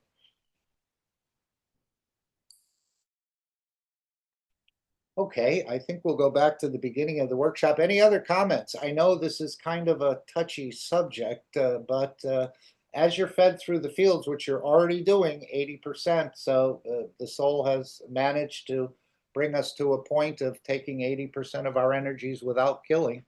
It's only the 20% we're short, and this is what causes us, because the environment didn't give the energies that's needed. So the soul of physicality goes out and does some funny things to gain that. But it's wrong in the ethos, or not correct in the ethos of the universe. We won't be able. Yes. There's that little video, tiny little one, with the little girl, and she talks about the apple, and she said, "I'm not here to eat the apple. I'm here to learn how to take the energies that basically the apple shares." It would be good if we could bring that little. I think Rick had it, if I'm not mistaken. Maybe next time we can bring it up. It's Yeah, if you very- have it, you're welcome to share your screen. I don't have that particular one. But yes, he said, instead of killing and destroying, can't we just enjoy the beauty of it? And I think you'll be able to go into the grocery store in the same way. But if you're already being fed, as he said, you could walk through the store and just absorb the energies the entities are giving off that they don't need. So, but I think it'll be enough in the environment that we won't have to go to a supermarket to do that. There'll be enough. And again, it's for each of us to sort of make that decision. Do I want to move in this direction? But as he showed in the charts in the workshop here, the creator is willing to feed you. Make the call and the universe can satisfy. I think he said the wish is all you need to feed yourself. But I haven't achieved it fully at all. So I'm still in the process of working in that dimension. But I've often thought, if we're made in the image of the creator and the creator doesn't kill any of its creation, can't we do the same? Is that too far-fetched? Especially if we're giving systems to feed the energy that we're taking from the others. So it's a win-win. win for them and win for us. And this will become ingrained in the animals as well. As he said, we can't just change the human. We have to change the lions and the dogs too. And because we all have this, in a way, common amino acid, introducing new energies into the environment changes the structure of the amino acid. And that's about as simple as it can be. But to know the correct combinations and the way to deliver it is another topic. All right, let's go back to the beginning of the workshop where he explains a little bit about modifying the seeds, the GMO seeds, back in 2008. And I believe he's using that as an analogy, in a way, the way we're going to change the man and the structure of humanity, just through the energies. And of course, the teachings as well. But I believe it's going to really be embedded or making these energies available to us. So let's see if we can perhaps start here. And we're just going to continue this up to the top of the hour where we do the Dome of Peace, and we'll move into Alex's teaching. Welcome to the 603rd Knowledge Seekers Workshop here on Thursday, August 14th, 2025. This is a broadcast of the Keshe Foundation Spaceship Institute Education Department and part of the public teachings in English. My name's Rick Crammond. I'll be your host once again in this weekly series of wonderful workshops. And once again, we have the wonderful Mr. Mayran Keshe as our presenter and main person here. Thank you, Mr. Keshe, for being here once again. And please go ahead. Thank you very much. Good morning, good day to you. As usual, whenever and wherever you listen to this series of knowledge from Keshe Foundation Spaceship Institute, we try to go back into what we started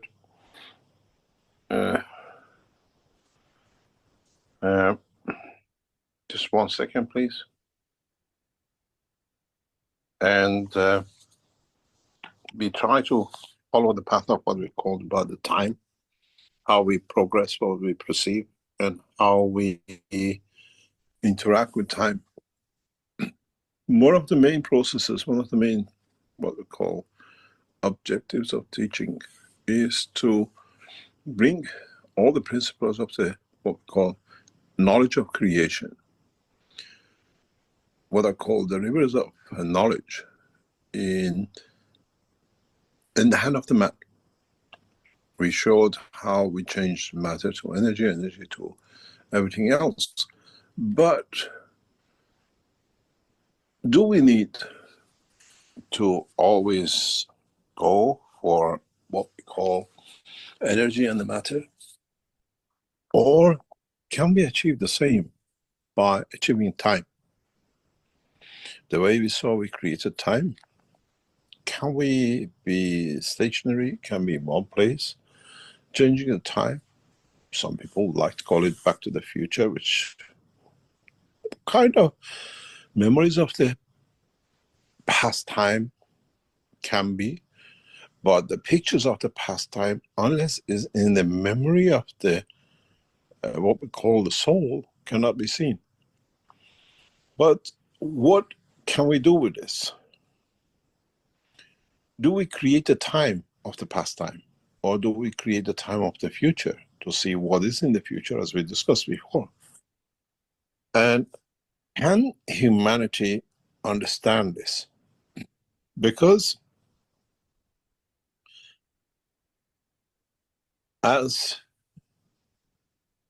we have the genetic, physical memory of our ancestors, blue eyes, white skin, dark chocolate skin, dark hair, whatever, long nails, short nails, one leg twisted, one leg straight, because it came down the path of the, what we call DNA generation. What about humanity going through the RNA of the soul? What does this mean? Which means, in fact,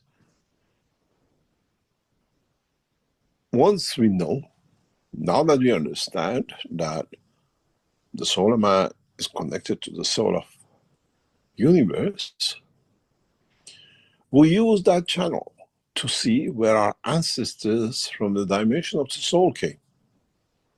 Now we can track our records by DNA changes, analysis, and find out which route our physical generation of life took from Africa or another position to where it is now, how it changed color. We see the evolution of the physicality. But now that we have the knowledge of understanding the process of creation of plasma, creation of magnetic fields, and understanding that we take 80% of our energy from the space, our physicality in the dimension of today, even in the womb of the mother, has connection to the part of the universe because it has created the fields which extracted the energy from the universe to it. It must attract, scientifically we understand how, connects to where the original fields which even created our sun, which even created our galaxy come from. So we have access to the knowledge of the creation. The only way we can do it, backtrack it, is to go through the evolution of the time, feel the strength of time of the galaxy, of the universe. When we did some tests in 2008, 9, if you were knowledge seekers at that time, we sent you seeds, if you remember. And with the seeds, we sent you packs of, those days nobody knew what ganses was, special ganses. And on the March of the year, we asked you to cultivate it across the world. I can't remember, hundreds of sent to different knowledge seekers. They grow it in Africa, they grow it in South America, they grow it all over Europe, in Asia. Knowledge seekers send the address, we send the package. There was 3 packages. One to soak and do the seed, and then one to water the seed. And we see how it lasts. One of the knowledge seekers, German, methodically took picture of everything, and the gloves he used and the rest of it, if you remember. But we asked a scientist from Belgium, agricultural scientist, is very well known nowadays. He gives a lot of lectures. He's a very close Keshe Foundation knowledge seeker for decades. He was provided, he wanted to test the seed in a different way to see what it brings. And the process started in a plastic greenhouse, maybe 2 meter, 3 meter wide. Different time of the soaking of the seed and other processes, which ganses which we provided to him for each one. And we monitored the structure of the changes of the ganses and the seed.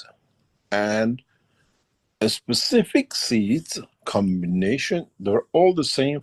All the ones which came around the world came from one batch, from the seed center, from one agricultural seed testing in Belgium. So everybody had exactly the same. They all had the, what they call the chemicals, yellow, orange stuff on them. And the seed was genetically modified, we knew, because that was the job. They were trying to see what it was, how things, best genes, best wheat or whatever was growing. So he's just giving the example of what they did with the Gans waters with the seeds back to the future. And in other words, reverse the genetically modified process and bathe them in the Gans waters or soak them. Now we're going to be soaked in the field, same process for the elevation of the soul of the man. By introducing these energies, we will also go back to the future or go back to where our fields, in a way, our energies came from. from the Creator, which is like a son, giving and nurturing. So this is what he's doing. He's just giving an example in the beginning of the workshop of what they did, let's say, in the matter state with the seeds, reversing. Now we need to reverse mankind's course of killing and destruction, which, again, this has been used in the universe before. This is not the first time, I'm sure. In this test, in one of the tests, a specific combination. Oh, sorry, Carolyn, did you want to say something? No. Okay. Here we go. When we grew the wheat, because we could take it back generation by generation, I don't know if your knowledge seekers remember, we even showed the pictures of it. One of the seeds area, usually wheat has one stem and a flower and the seed on this, what we collect as a wheat to eat. These specific, as we went back in the generation of the seed, created something like 10, 15 stems. Literally, we went back to the time when the wheat was a grass, before man interfered with it. And we realized we can genetically modify, we can genetically reverse. We could take energies out of the system that brought it back to its generation. We tested again in China in 2019, regarding genetic modification, that we can stop genetic modification, but evolution, we cannot stop. And now the question is, if we take the soul of the man, if we take the emotion of the man, if we take the intelligence of the man, if we take the what we call enlightenment of the man, we have all the dimensions, because the position and place we more or less know. Can we track man back? Can we track man back to where its energy comes from? The interesting thing, which I have always observed, and if you think of it, even if you listen to the intro of today, the food we eat is the seed, the energy we absorb. We only can absorb what is within us and what the combination of material in the galaxy, which has created us, can absorb from the space. We don't absorb everything. The wheat has a connection to the specific part of the universe which absorbs the energy to all of us. That's why we can become billions. If it was left for the planet Earth just to feed us, it could not be done. The 80% which comes from outside keeps the man going, and the planet Earth can support the other 20%. But if we track the structure of the soul of the man, which comes from our parents and our ancestors, through their soul, we should be able to trace back the time and the place and see the picture of the universe. Back to the future of the universe through the energy channel, not through the matter channel.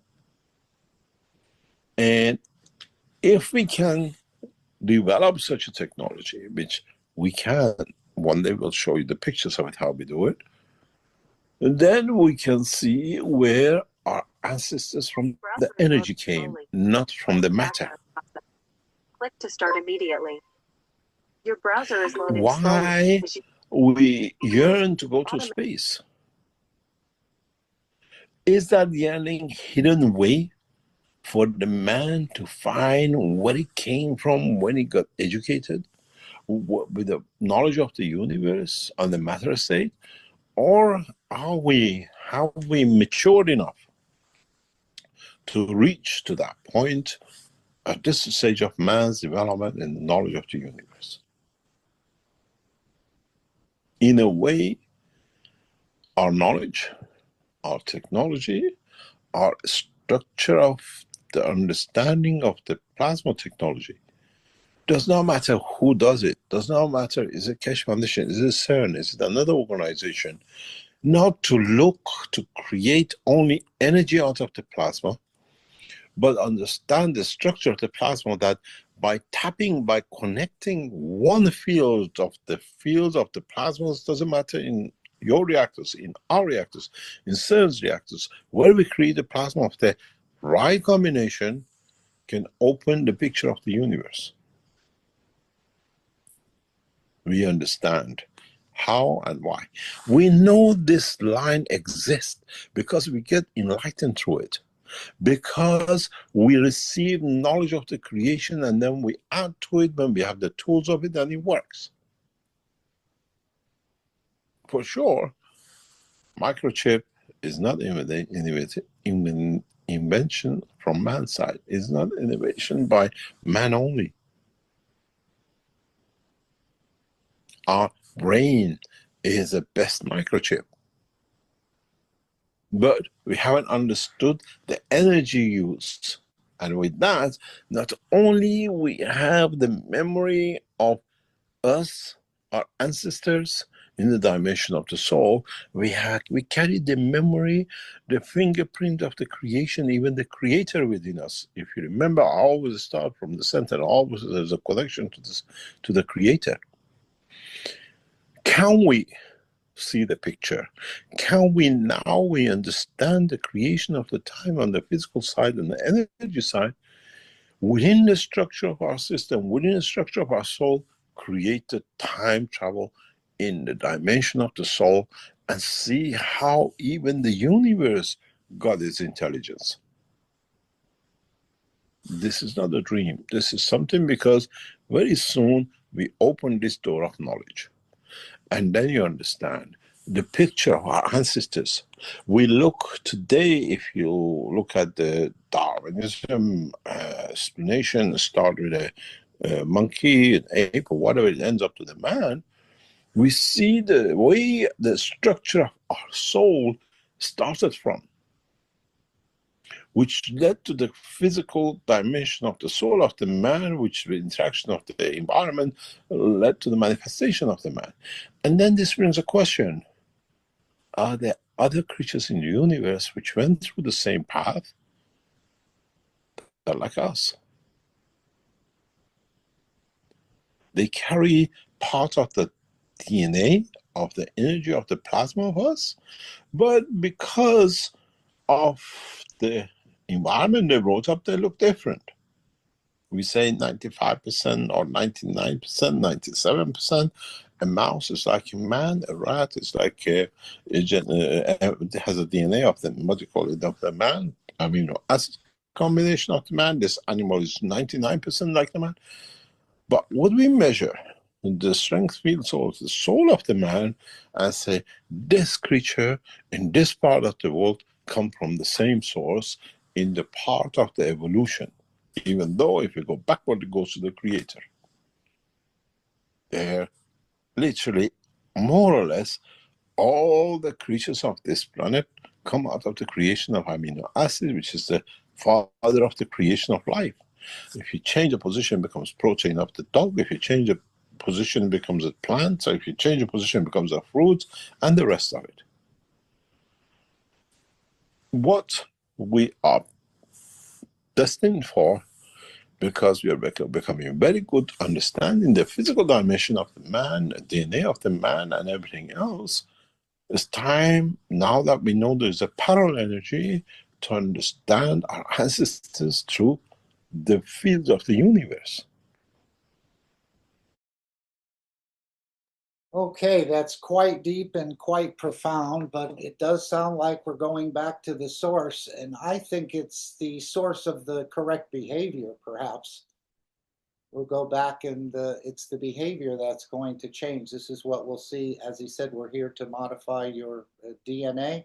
But again, it's so deep. He also talks about RNA and the rest. So we will go back to the future and see our origin and our behavior.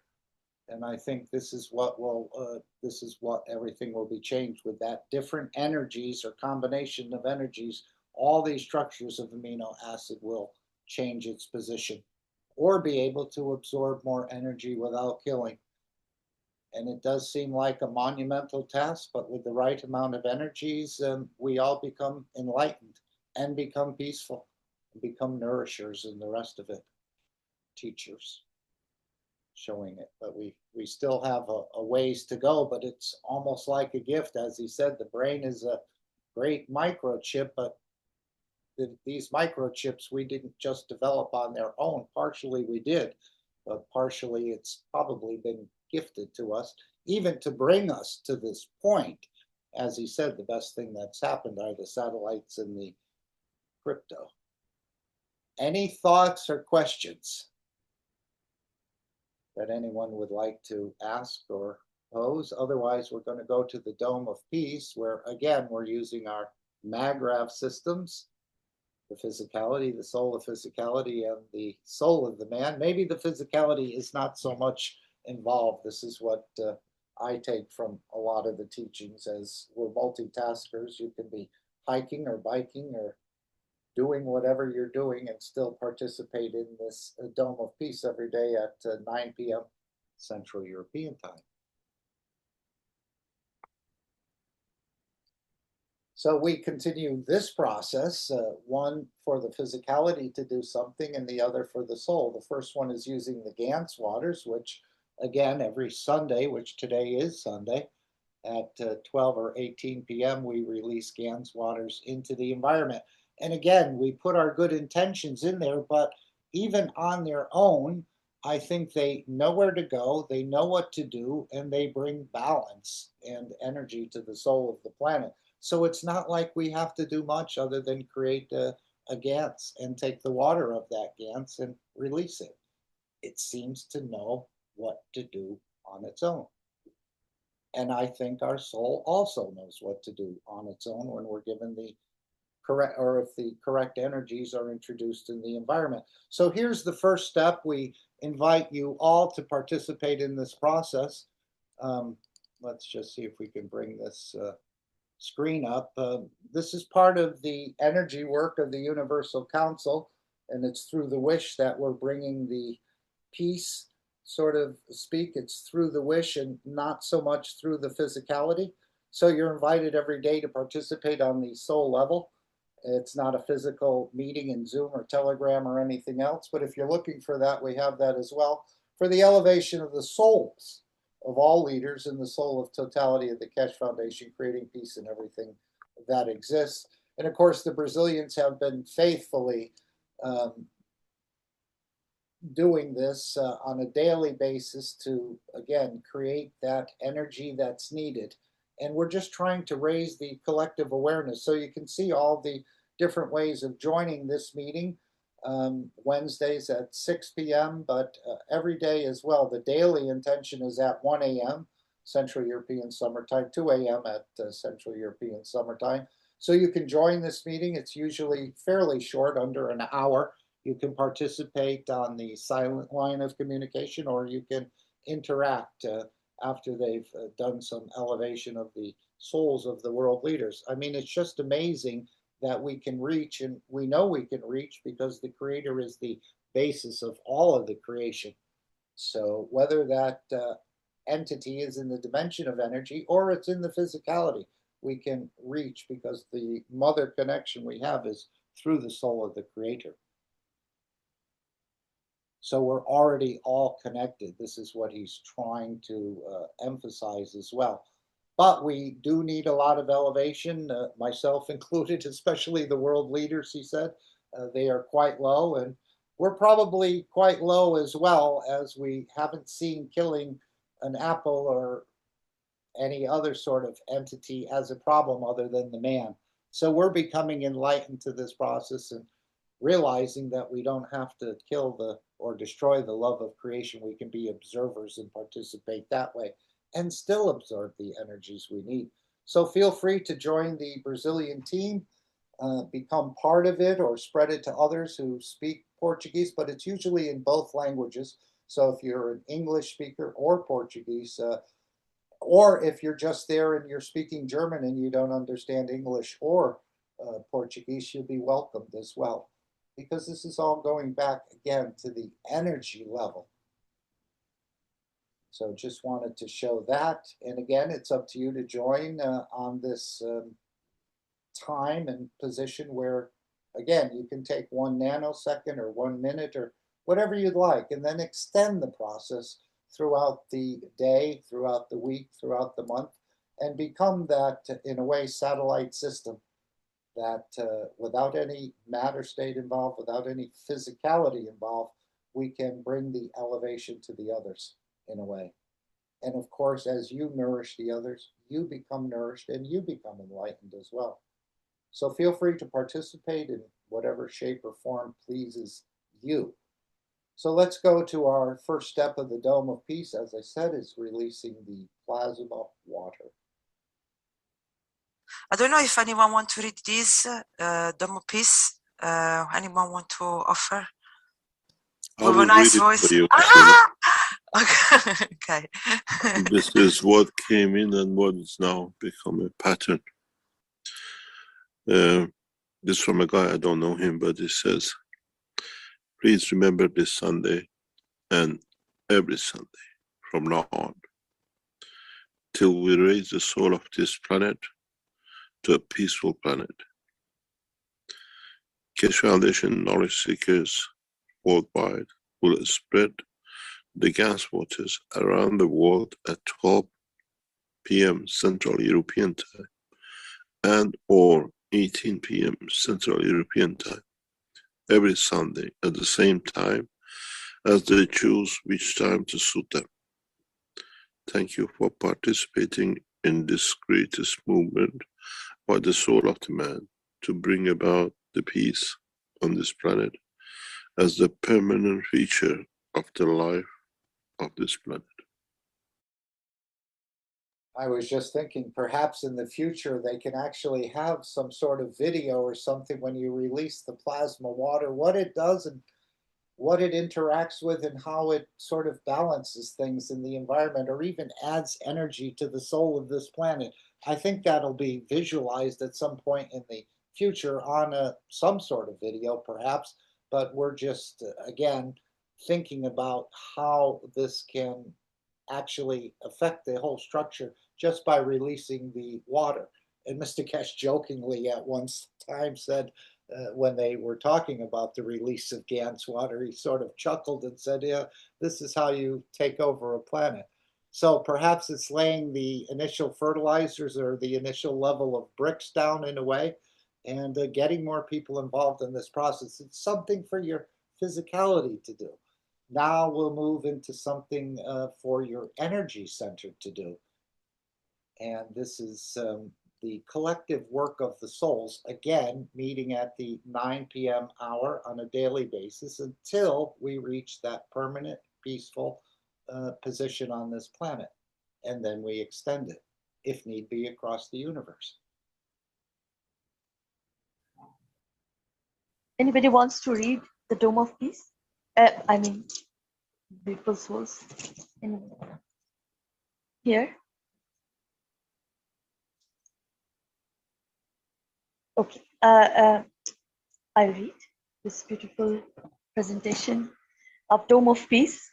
And the Dome of Peace is already here. All the knowledge seekers, truth seekers, lovers of humanity has built it in a way, spreading the guns, loving each other as shareholders.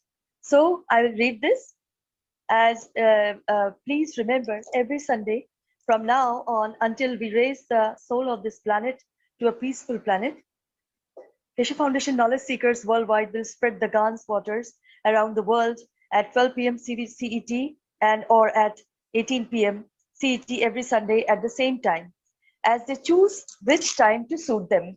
Thank you for the participation in this greatest movement by the soul of man to bring about the peace on this planet as a permanent feature of the life of this planet. Mr. Keshe suggests we add the next step to create the Dome of Peace with power of the souls, as we have already going through this with the 2 eyes And we ask you to spread the Gans waters each Sunday. Now we give you a new path. Now try to unite each other's souls. Try to elevate the soul of humanity through your own soul to a level that no one can touch, the embodiment of the human race. So beautiful. Choose a time where all of you come together on the soul level in a state of inner calmness. At that time, don't spread the water of Gans, but spread your soul. Unite, and in time, we will make a new race out of the soul of man. And then, instead of doing it once a week, do it all the time. Empty Keshe. Right. Does the sun shine only part of the time, or does it shine all the time? And I think this is where we're getting. So we're going to create that emotion of peace and loving within the soul of these world leaders. And again, I don't think we need the silence. As he said, the universe is quite a noisy place. Even in China, he said, where we had a number of systems going, we could hear them talking to each other. So you do it the way it pleases you. If you want to take a minute of silence, go right ahead, or 2 or 5. Or if, as we understand, we're multitaskers and we can do both simultaneously. Again, I think this came out of the religious sort of idea of being very quiet and praying, and you can't have any disturbances around you. But as he said, the universe is quite a busy place with many emotions and many energies going back and forth, and even systems talking to each other. So perhaps we can get used to a noisier environment, but you do it the way it pleases you. The idea is to give to these leaders the energies that they need, that the soul picks it up and changes a dimension within the dimension of physicality. And we don't have to see if they do change or not. Just like releasing of the Gans waters, nobody's keeping track of who releases it, who doesn't. It's not a checklist, or you do it on your own. So it's the same with this. You can extend it as early and as often as you like. And this is the way of you learning about your own structure and about the way of exchanging, giving, and receiving energies in the universe, as I understand it.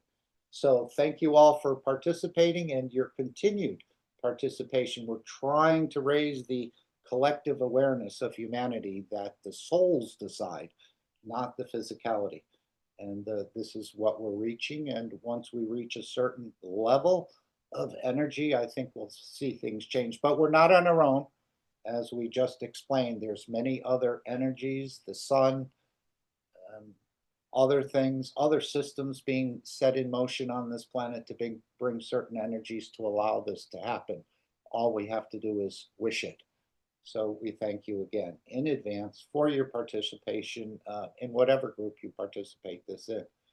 And again, ask others, which I've done in the past too. Every day at our time is 3 p.m. And I said every day, if you can, wish for peace about that time as we're creating this collective combination of fields. That one of those fields, you may be that particular field or have that particular field that I don't have, and that's needed to be picked up. Or it may be a combination of fields being picked up over time.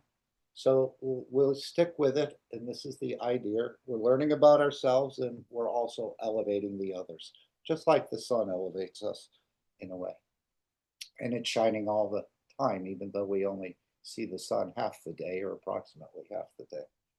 So thank you all. I think we're ready for Alex to come in and share more. Alex, we appreciate your presence and your time and your patience with us, and a lot of the new words that you also deliver, like intensity and outtensity and all the rest of the interesting ways you have in delivering this knowledge. So welcome and thank you again. Well, thank you very much, Mark, for leading the pack here, and appreciate everybody being here on this beautiful Sunday afternoon. So let's see if we can take care of a little bit of business first of all, and here we go. Disclaimer: the information and education material contained herein is meant to promote the general understanding and dialogue of Gans processing. Such information is not meant or intended to serve as a substitute for a healthcare professional's clinical training, experience, or judgment.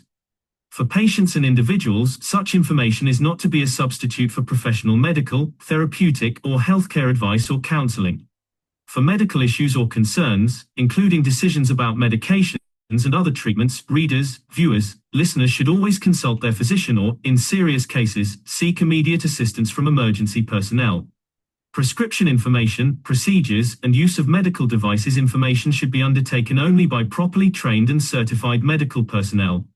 We specifically disclaim any warranties, express or implied, including implied warranties of merchantability or fitness for a particular purpose. Such information is provided, as is, and is believed to be accurate at the time of its publishing, but it is the viewer's job to evaluate the accuracy of any information found in this presentation.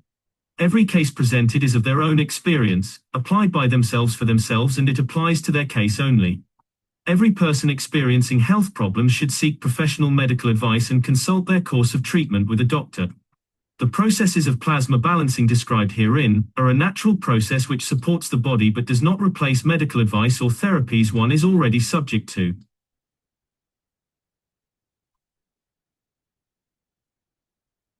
And thank you, everyone. It's a beautiful Sunday afternoon, as I said, and one thing, what's going on here? Oh, something has happened here. We're not seeing the full screen. Just one moment, please. Let me just see if I can correct this. I think I'm seeing the full screen.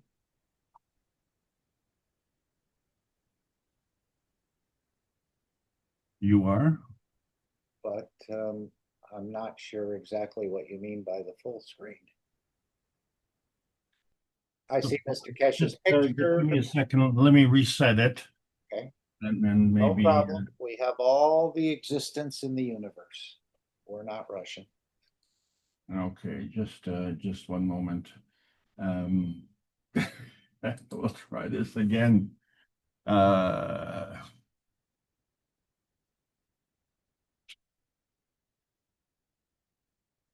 I don't understand. We're seeing the picture of Mr. Keshe American Knowledge Team 2025, and the 3 books to the left. Okay, I guess that's what we want. All right, ladies and gentlemen, there's a lot going on around the world, and things are very intense, and there's a reason for it, because we are at the threshold. This is the Keshe Foundation Spaceship Institute teachings on plasma science. We're discussing advanced nanotech, and a threshold is something a lot of people are afraid to cross, but there is a crossing nevertheless. My name is Alexander. I'm from Canada. It's August the 17th of 2025. This is part of the Keshe Foundation North America Plasma Education Series. So welcome everyone from around the world, and please understand how important it is for your participation, because as you can see with all the classes that we've been trying to distill the information down to a more bite-sized piece, and this bite-sized piece is getting unwieldy on its own. So please remember that this is a representation of thousands of hours of teaching in the background. And so we are on the threshold of having to bring in the reserves, and of course, the artificial intelligence is going to play a key role in that. Not because it can do more or understand more than we can. It's just that it can do process a lot of the data much faster than we can, and recall. And that recall is what we call memory. And so this is something that from now on we will be referencing, because that is an integral part of crossing the threshold. And it's really important for us all to remember that it is our duty not only as knowledge seekers to fulfill our own obligations, our own questions, our own understanding of our own purpose on this planet, but is to assist others in doing that. And uh, it becomes an understanding that the more you do that, the more it benefits you. So in a way, you could construe that as a very selfish thing. And the selfishness is actually very important because no one cares for you as much as you do. So that is not something that you want to abdicate, whether it be to any other, shall we say, uh, intermediary. Let's just call it that. So the books of Marin Tebekoli Keshe have been trying to bring together the understanding of the universal order of creation of matter. And as we can see in book number 1, and now it seems to be very, very basic because we're talking about 3 energy fields, the antimatter, dark matter, and the matter state. And we've been trying in the process to explain this. And this is the burden that we all have because we are maybe only making penetration of somewhere between 7 and 14% of the population, which means there's a vast amount of the population that you can't ask them to understand it if they don't have any awareness, and when they're totally oblivious to what's going on. As we said last week with respect to the awareness, that awareness is growing. But it's contributing to the depression because there is no solution that comes with that awareness. All the awareness is showing us that maybe we didn't seem to understand things. So we have a limitation with respect to light as being the fastest thing on this universe. And one could argue that that is absolutely true. The thing is that when we think of light, we think of light in colors. But when we look at the structure of the light, there is something about that light that allows us to go from one matter state to another matter state and convey. So we're not saying what we're conveying, we're just talking about a general conveyance. And so this is a characteristic that light has always had, and we have never looked at it in that light. But with book number 3, we see the origin of the universe, which is creating another different anomaly here because we are so physical that we recognize man's universe, and this is very important because that's where our domicile is at this point in time. But then to understand that there is a sister universe that is operating to balance things. To balance things. This is a novel concept. How do you balance things when you have things in singularity? So we have to understand that the singularity is the balance of the existence, but the duality is the balance of the exchange of energy. So we take that concept further, and so the question then becomes is, well, who are we exchanging this energy with? So if we're looking at the singularity, that is the exchange of energy with the humanity species on this planet, well, that's very good because there are 8 billion of us, and so we are busy, busy, busy. But if we understand that we made a choice, and when we were born, we chose to come to Earth, not to Mars or Venus or Jupiter. And we did this universally. So, how did we all come to the same conclusion? It's like you want to create a party and you invite guests. Well, everyone on this planet was invited and everyone accepted the invitation. That's why we're all here.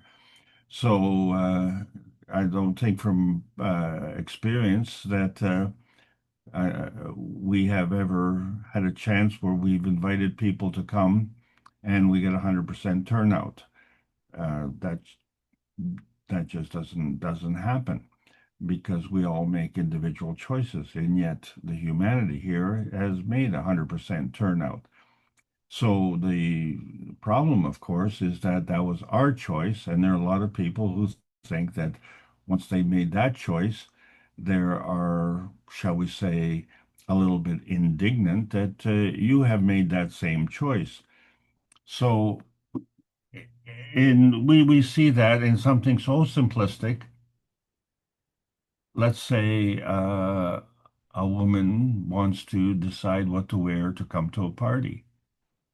And after long decisions, finds something that she really likes and puts on the dress and comes to the party. And not only does someone else have that same dress, but it's possible that a bunch of women would have that same dress. So the desire to be unique in that and yet come as if now that unique quality becomes a uniform, and you say, well, how did that come about? Was that an accident, or are there other forces that come into effect?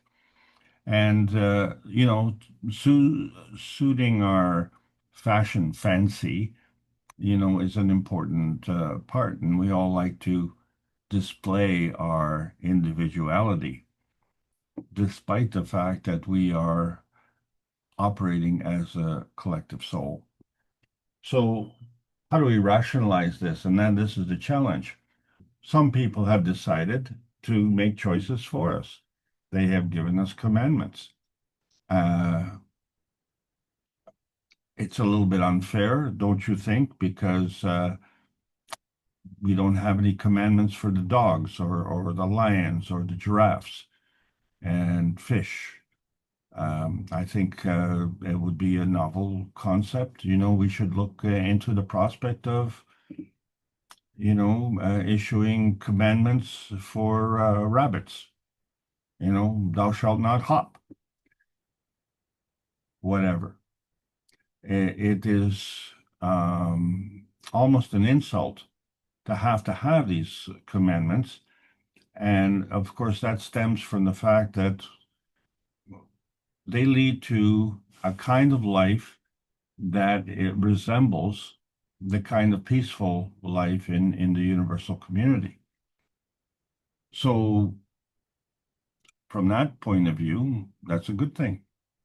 But if we don't have this on the earth, then the question isn't who's giving us these commandments. Why are they giving us these commandments? The question is,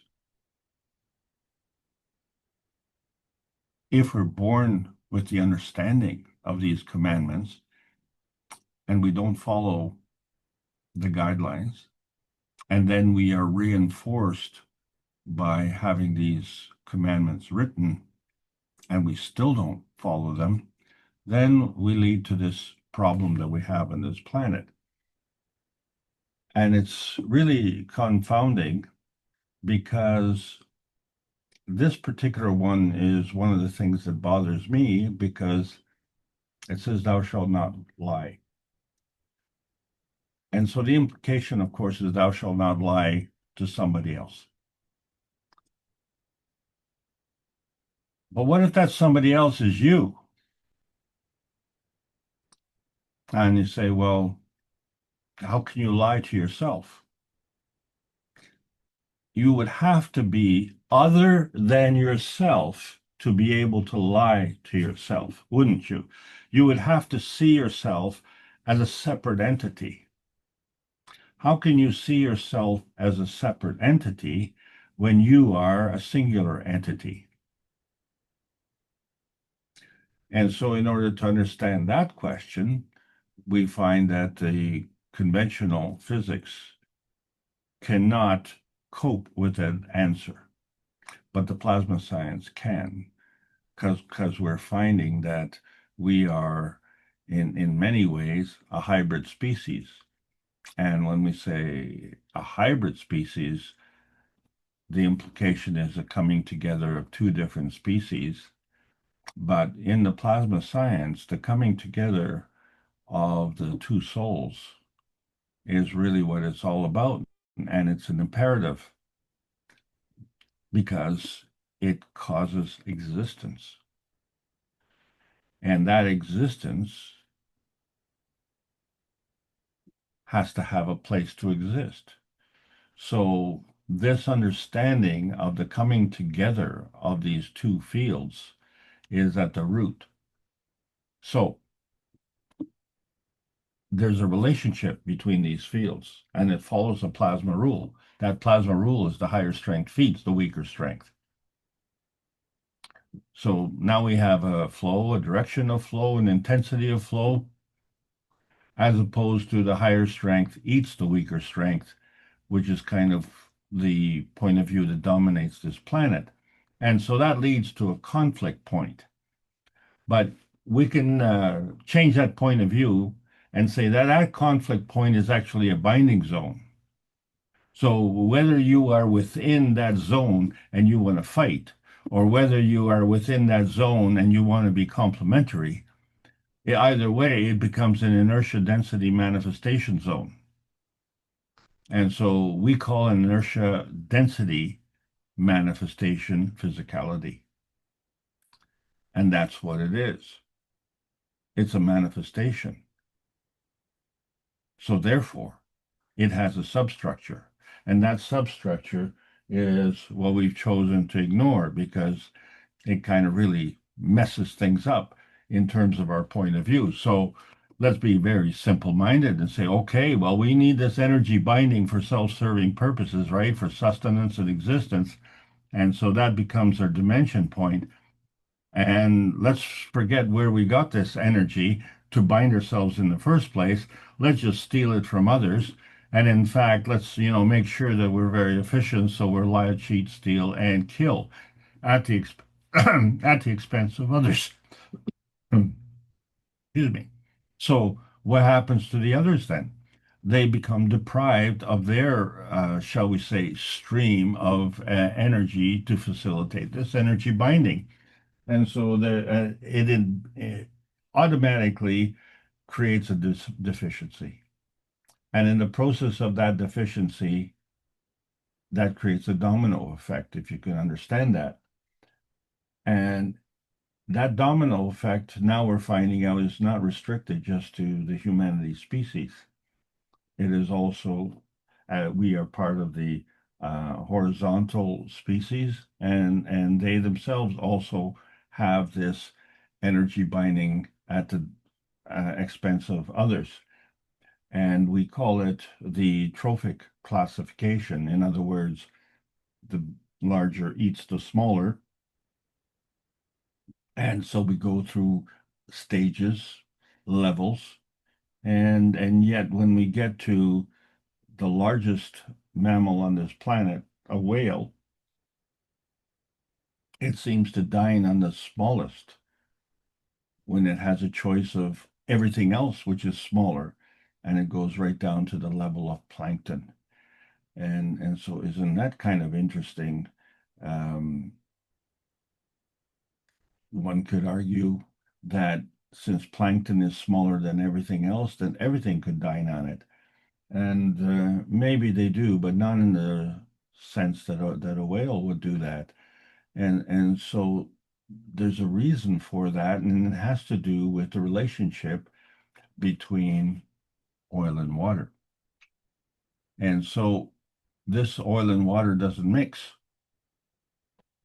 And if it did, when we fall into this angular density, as fallen angels have, if we didn't have the separation of oil and water, we would just be bags of mush. So fortunately, all of our cells are encased in a sphere of oil that contains the water that's inside. And so as we progress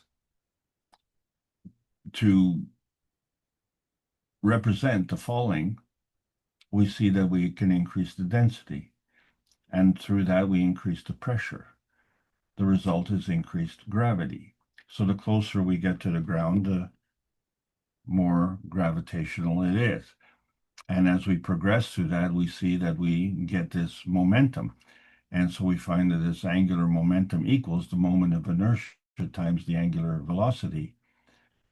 But the fact is that whatever the answer is, angular momentum is conserved. There's a balance. We always have to remember that there is a balance. And so this is where the turning point of our understanding has to come in. So there is a service that is given to us, and there's a source of that service. So we can either turn that point back or we can turn it forward. Well, the only thing that we can turn back is really our point of view, but turning forward involves action, and action can be based on that point of view. And there's no rule that the previous point of view would necessarily extract linearly into a forward-thinking point of view. Because when you're at that turning point, you find that there is a binding energy that manifests, and we call it the common purpose. And so we see that there are bees, for instance, that exhibit this common purpose, and we kind of call it the hive mind. Okay, so the hive mind is a binding action. Well, all the humanity on this planet is also having this same characteristic. And the thing is that the binding action is the rival on Earth.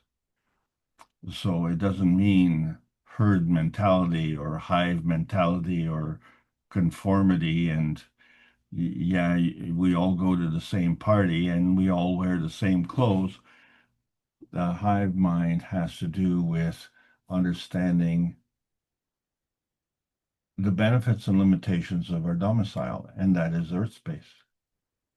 And so it stands to reason that if we are, shall we say, disturbing the balance of our Earth space and to the detriment of our existence, then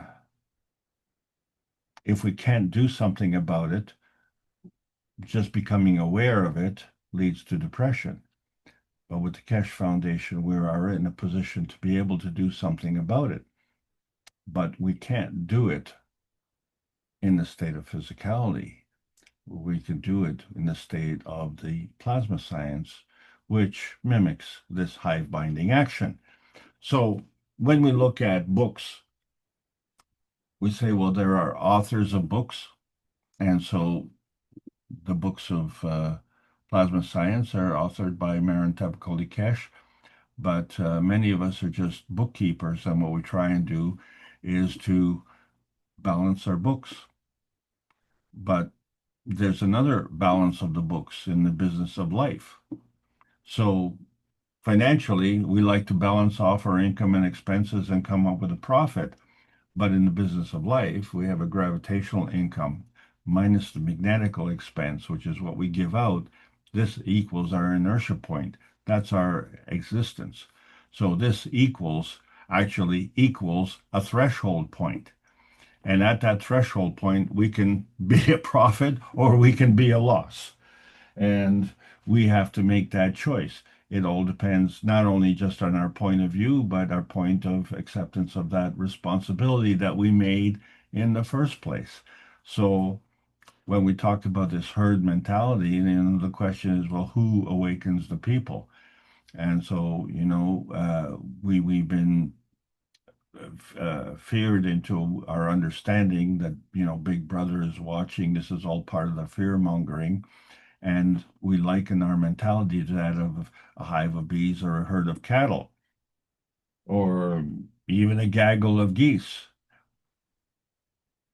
But, it's very handy to have an army, like an army of ants, because isn't that a great way to control everything and have everybody be obedient and, shall we say, follow orders. So here we are with heightened perception, and it heightens our awareness. It awakens us. It throws a different point of view. And we get a chance now to compare our self-serving physicality. But we're at a threshold. And what is that threshold? Well, it could be a tipping point where, you might not be able to take it anymore. And rather than, shall we say, scream at the top of your voice and pound on the walls, you may be able to come up with different solutions. And in order to be able to work these solutions, you have to have a knowledge. And that knowledge is beyond just what you learn within your life, because there is a long-term memory. And once we connect to that long-term memory and cross that threshold of that limitation, we find that that freedom exists there, because that freedom connects you to memory. So here we go. You're the last man standing and you have choices, but they say, well, let's make a plasma deal, and you can only choose one. Well, who gave us those rules? Well, it's a fun game to play.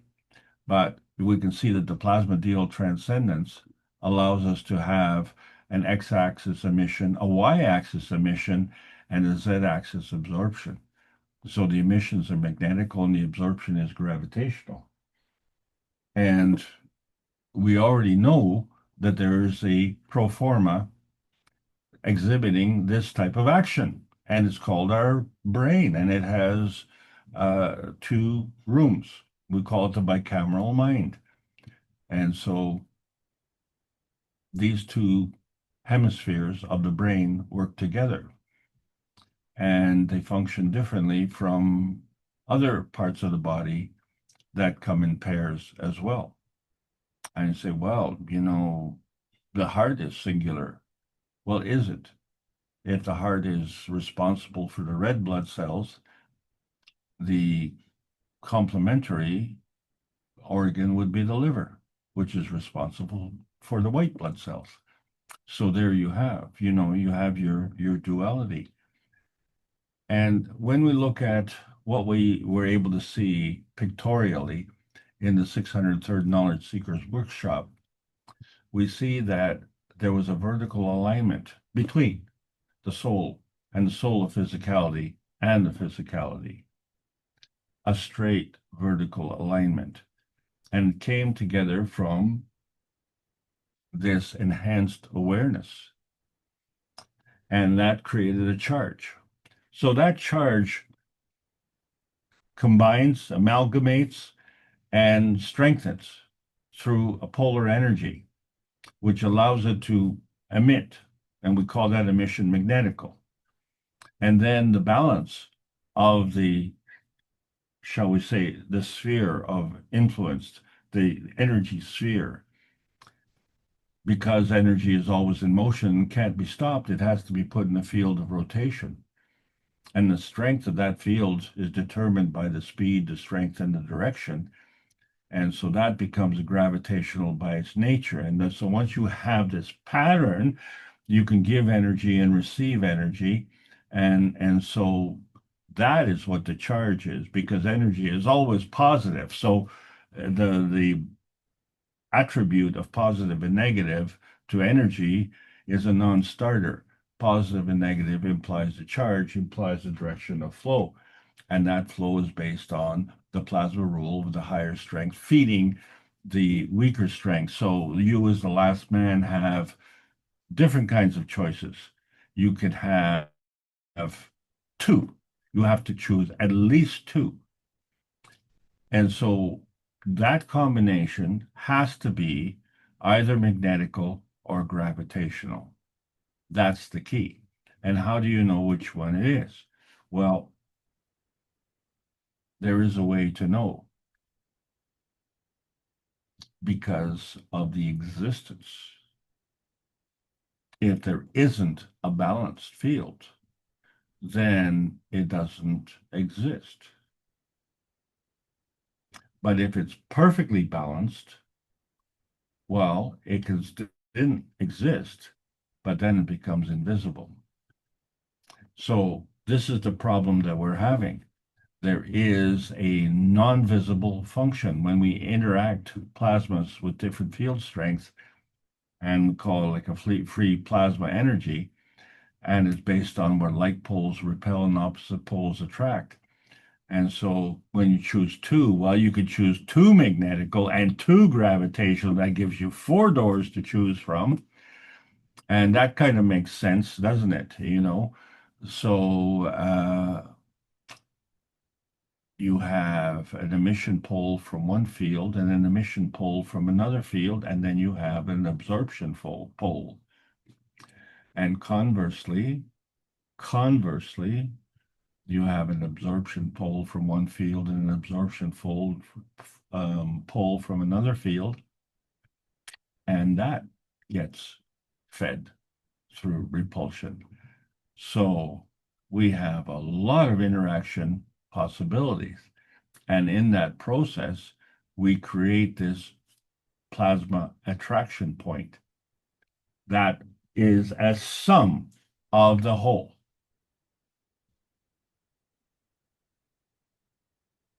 But that whole comprises of parts. And this is what we have to take into account. So let's remember that this is the substructure that we have. So when we look at a dimension, we say, okay, well, there's a transmission dimension, that's the verification point. And there's a transition dimension, well, that's the validation point. And then there's a transmutation point, and that's the point of existence. But if it's totally balanced, then it would be invisible. And so that becomes the vanishing point because it's gone. It's not there. You can't see it. And then what happens? Well, you have to rely on the substructure, don't you? And what is at the heart of the substructure? Well, that's you. You are there. But you're only there because the substructure of the soul and the substructure of the soul of physicality came together as an inertia field. And then you could manifest through the inertia process and physically grow in to the soul of physicality. And you would have to do that in a place. And that place was Earth space. And you made that choice. So here we are in Earth space, and we're running on low energy. Why? So one of the reasons, there's an inherent flaw in the way energy is transferred, and it is compounded through our actions, where we are lying, cheating, and stealing from others. And so we are depleting that emotional and physical vitality. So with the plasma science, we're looking at gassing up, if you will, gas in the nanosolid. This is the advanced nanotech stage that we're talking about, where we can not only elevate to a higher energy state, but we can participate with that within our inertia field manifestation. And so we carry on, because when you're traveling, there isn't just a transmission highway where you're traveling along that highway to go from one place to another, but there's a transition highway which allows you to go at a higher rate. And there used to be a cry and hue in Toronto, I remember many decades ago, as people were complaining that highways were attracting traffic. And I thought, well, isn't that a fine how do you do? I thought highways attracted giraffes, but what do I know? And then when we get on the transmutation highway, what exactly are we attracting? What? Well, to get on that highway, we have to work on the field of peace, because warmongering and fear-mongering does not have an on-ramp to the transmutation highway. And we found that was true because when we created the cups of life, we understood that those cups of life were not the cups of pandemic, but they were enlisting the services of the nanocoding process of the monatomic science that was feeding our inner space and giving us that emotional strength, which could manifest emotionally and could manifest physically, so to enhance our vitality. So we see that we were able to create within our own kitchens that everyone in their home was able to create this and have access to the cup of life. And those who wanted to could have additional Ganses and experience that radiance manifestation of CO2, calcium, zinc, and copper. And yes, water and amino acid. Remember, those two don't mix. And then, of course, we can extend to gold. And here we are. We've demonstrated to be able to manifest gold in the physicality from thin air. And when we see that happen, then it shouldn't be a leap of faith to say, well, where does the cup of soul come from?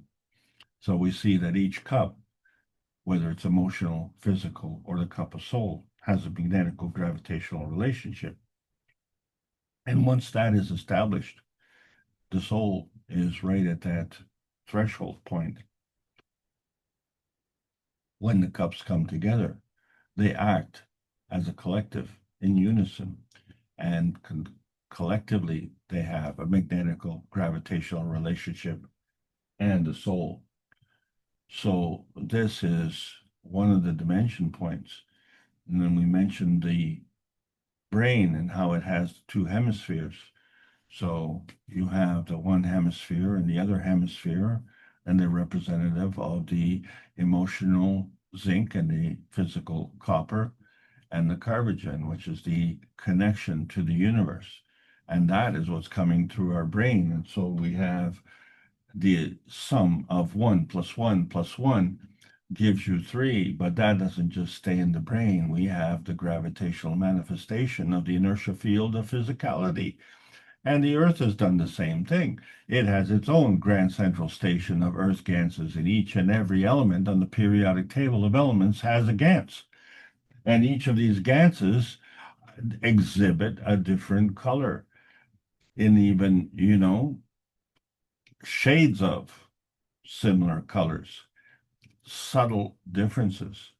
So, however, we're talking about different plasma fields, different nanotech fields that manifest into different inertia density manifestation points. And so, as we said, we're beyond the Beijing conference of May the 10th, 2025, and we've been able to produce gold, and we can produce it in mass quantities. And so when we look at how we conduct ourselves on this planet, and we find that up until now, the only way to get it was to dig for gold. But as we found out, men are not the only gold diggers, because there's another type of harvest. It's the loosh harvesting, the energy, the vitality. And so there's a single-minded intention, and there's also hive-minded intention. So is it for the survival of the self, or is it for the domination of another self? And that applies to both in the single-minded intention and the hive-minded intention.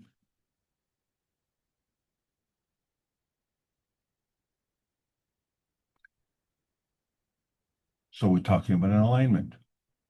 We're talking about a magnetical alignment, a field and alignment that comes together at this gravitational inertia point. That's part of the nano alignment. And so it demonstrates the concept of the twinity, where you have 2 points of nanotech or 2 points of picotech, which is even smaller, a higher negative charge, and 2 points of the star tech, which is now your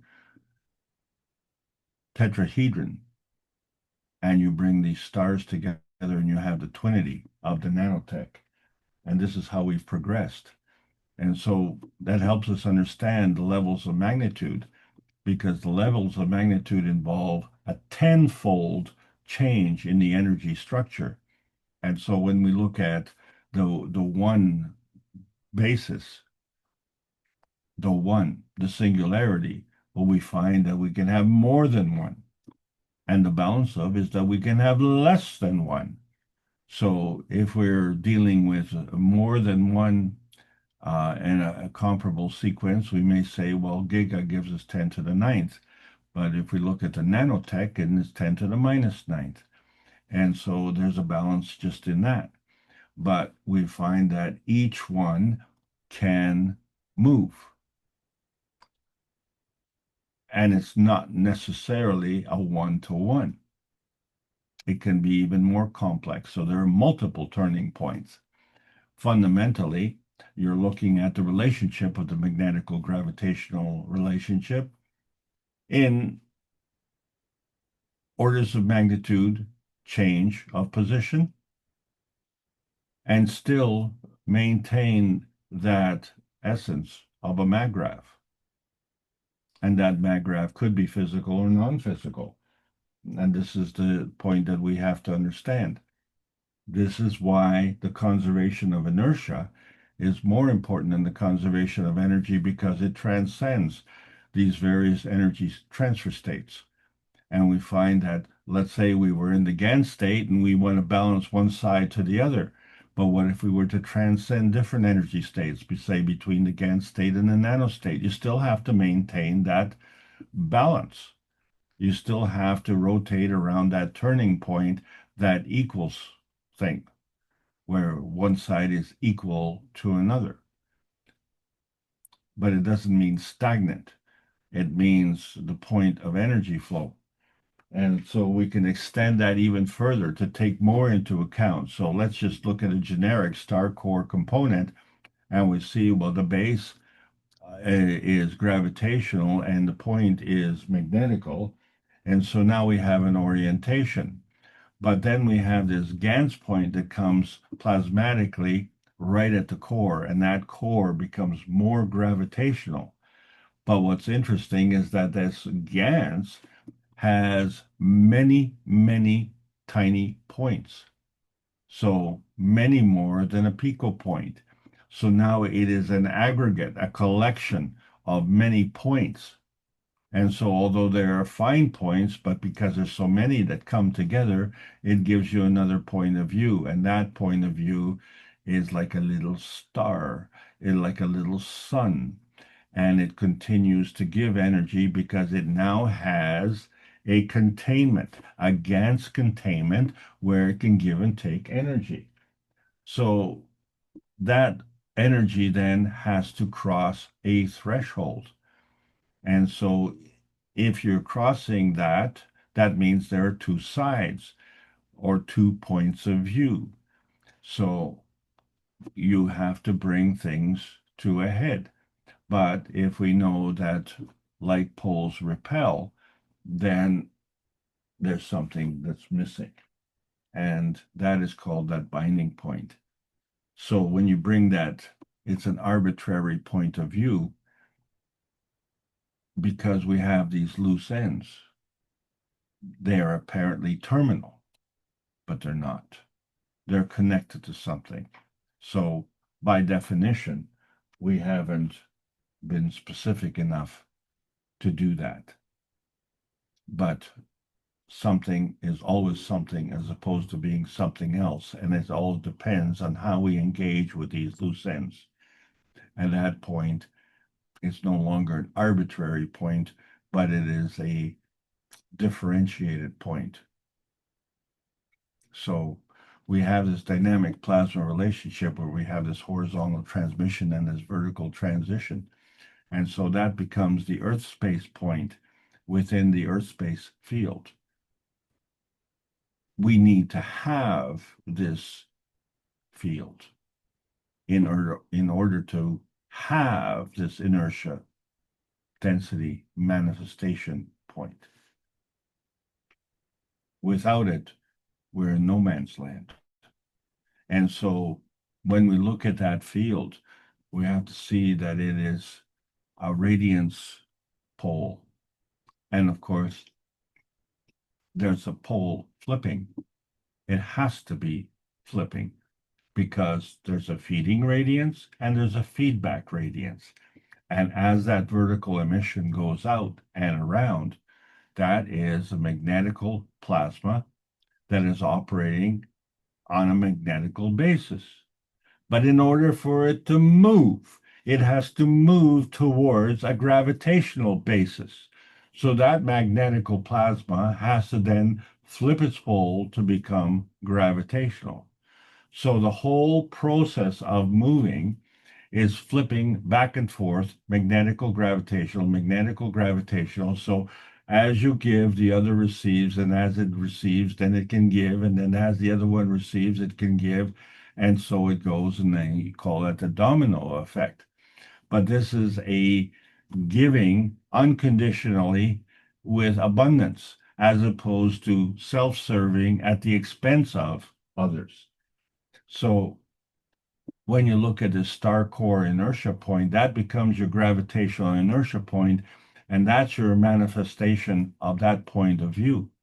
And everything can rotate around that particular turning point.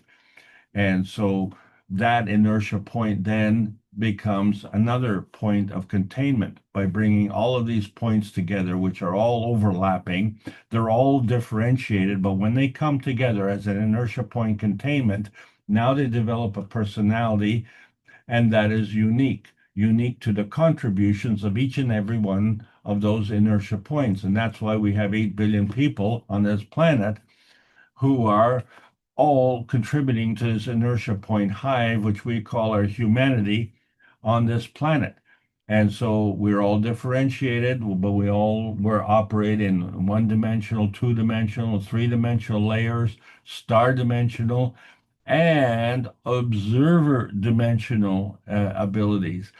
And being an observer, we seem to be aloof, and we say,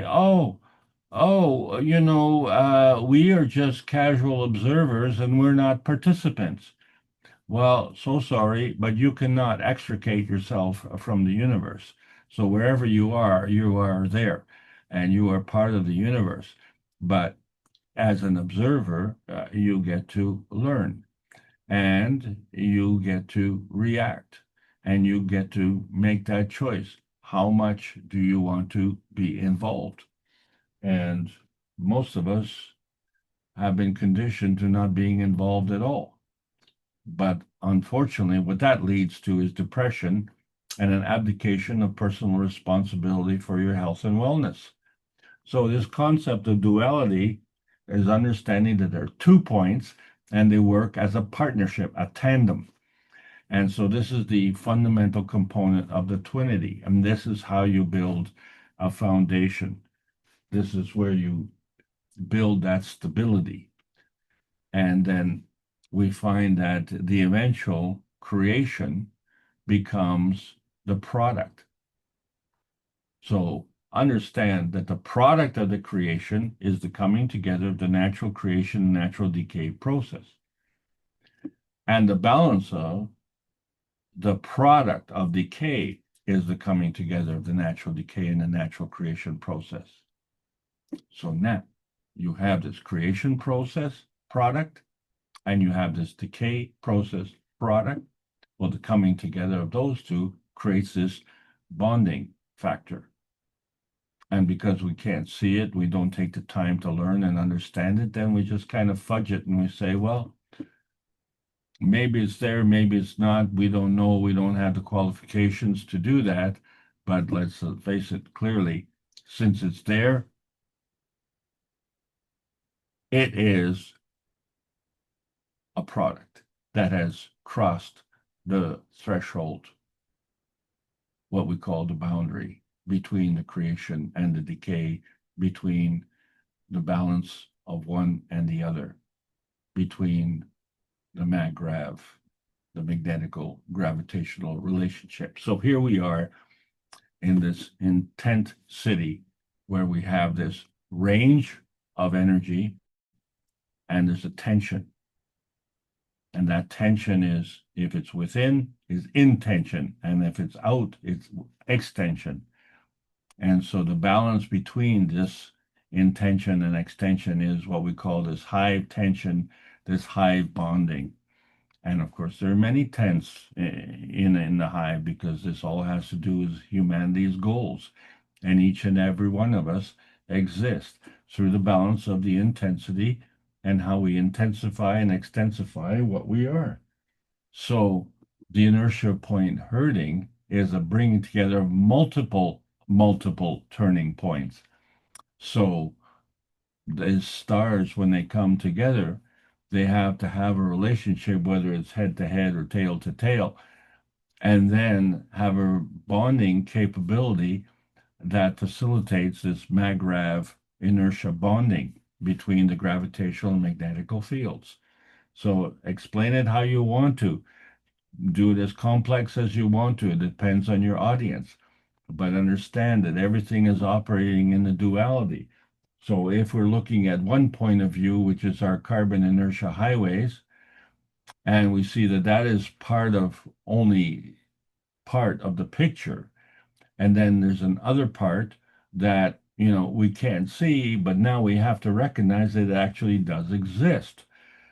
And so you have to throw a lot of faith and trust into something that you can't verify and validate. And so here we are in the eye of the hurricane and say, well, on one side, the wind's blowing in one direction, but in the other side, the wind's blowing in the other direction. And you say, well, which way is the right direction?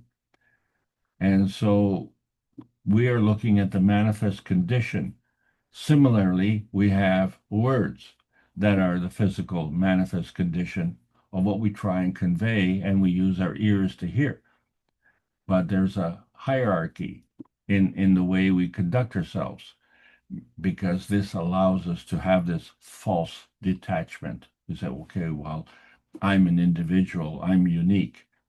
And then you look at your point of view and you find that it's just a holographic universe, which is your perception. So that is the fundamental part of the awareness of our point of view. But our point of view has to take into consideration that there is a transition matter that is negative, bringing together the 3 dimensions of X, Y, and Z axis. And there's another track, a transition matter, that brings together the positive aspects of the X, Y, and Z axis. And so now you have a negative and a positive. Well, there you go. And now you have a transfer state, negative, positive junction. And that is what you convey, because that is the sum of 1 and 1. And it's more than 2. But it still is bringing forward the 1 and the 1. You don't lose that. That is always there. So our awareness and our understanding affects the rate of transmission. So there's a feeding soul intention that is specific, that affects the emotion of our presence. There's a feedback environmentally specific, that's a presence of our physicality. And so we operate under that umbrella. And depending on our skill set, that affects the rate of transmission. So when we look at the relationship of the cup of souls, the emotion, the physical, and the cup of soul, we have to understand that that is only one aspect of the relationship. There is another cup, the earth cup, and another cup, the inertia cup, between the earth cup and the cup of soul. So that you're always taking more into account. So in order for us to be born, there has to be a place to be born to. So the Earth Cup manifests into the Earth space. And then, of course, we have our soul of physicality, which is now interacting with the soul of the Earth space. And so there's also a feeding that comes from our soul to our soul of physicality. But that feeding system also works with the Earth space. And so now that is also feeding our soul of physicality. So now we have a relationship where we have our own cup of soul, and the Earth space has its own cup of soul. And these two come together and create this inertia density point manifestation. And that's how we facilitate our existence. And so there we are on the Earth, and we term that existence reality, where in fact it is a product, a reality product of two fields in duality that have created this singular product field. So let's remember where we came from. So here we are in the 603rd Knowledge Seekers Workshop, where we see this vertical alignment. But this alignment manifests as a part with many points on that path link. So there's a link between the soul and the link between the soul of physicality. But there is an interaction that brings together our physicality, and that is at the center of action. And so when we look at the pattern that is created, now we see that this path link gives us kind of an infinity loop where we have this energy flowing in and out of the field of reference of our soul and coming in and out of the field reference of our soul of physicality. And then we have the enhancement of our physicality. And then that gives us an inertia field emission, and the emission comes out of the North Pole. And this leads to the inertia threshold crossing. So this is an inertia field in its plasmatic state, which is being fed by the inertia field emission. And it is from there that we can now do more. We can be more and do more. So when we're talking about our attention, we want to have unity with the community. But in order to do that, we have to have this inner space unity, which is the coming together, this mental and physical bonding, this soul and consciousness bonding, this energy and intention bonding. That is your bonding. That is your inertia bonding. And so it needs to be complete, conscious, free being with intention, sovereignty, a singular point of the hive as we talk about it, because there's a knowing by connection. And you don't have to be next door to each other. There is a universal contiguous connection capability. It all has to have being a commonality, a collectiveness. So we know by connection, and we say, okay, well, that's part of the art of dreaming. Well, how can we take our dreams into our physical manifestation?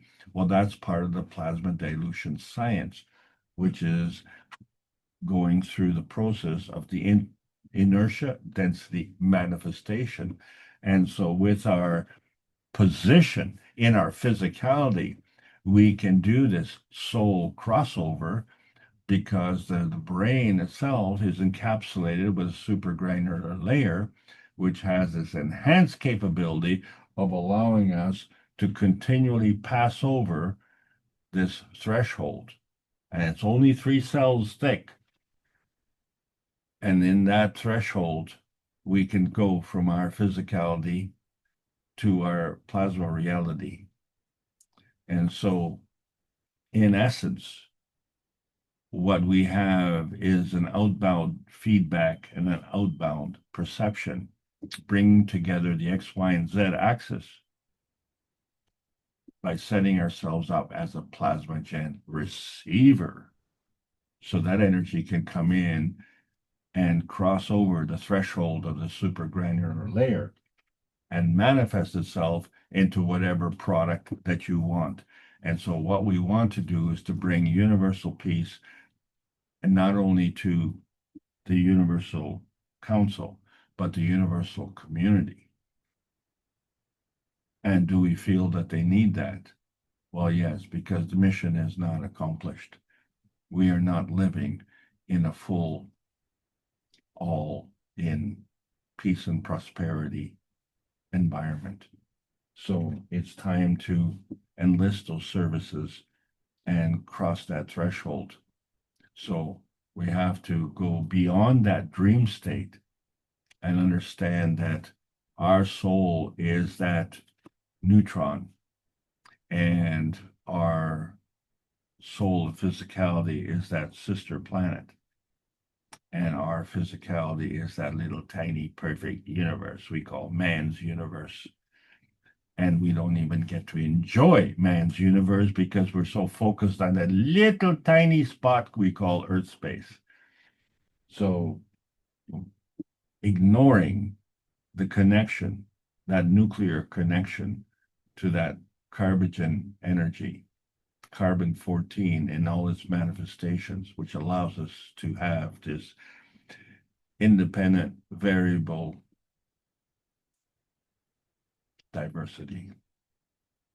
So when we look at the hive mind, we say, okay, well, you can pick your color, your point of awareness. It's manifest in your auric point of view, right? Someone who is clairvoyant can see these different colors and can give you a physical interpretation of these colors. But as we all come together and as we discuss these things and tune in, we get this collective interpretation. So it invites questioning. This is good because this questioning leads to heightened awareness. And then that heightened awareness invites more questioning.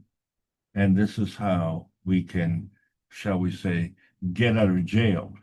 There's this hive binding action.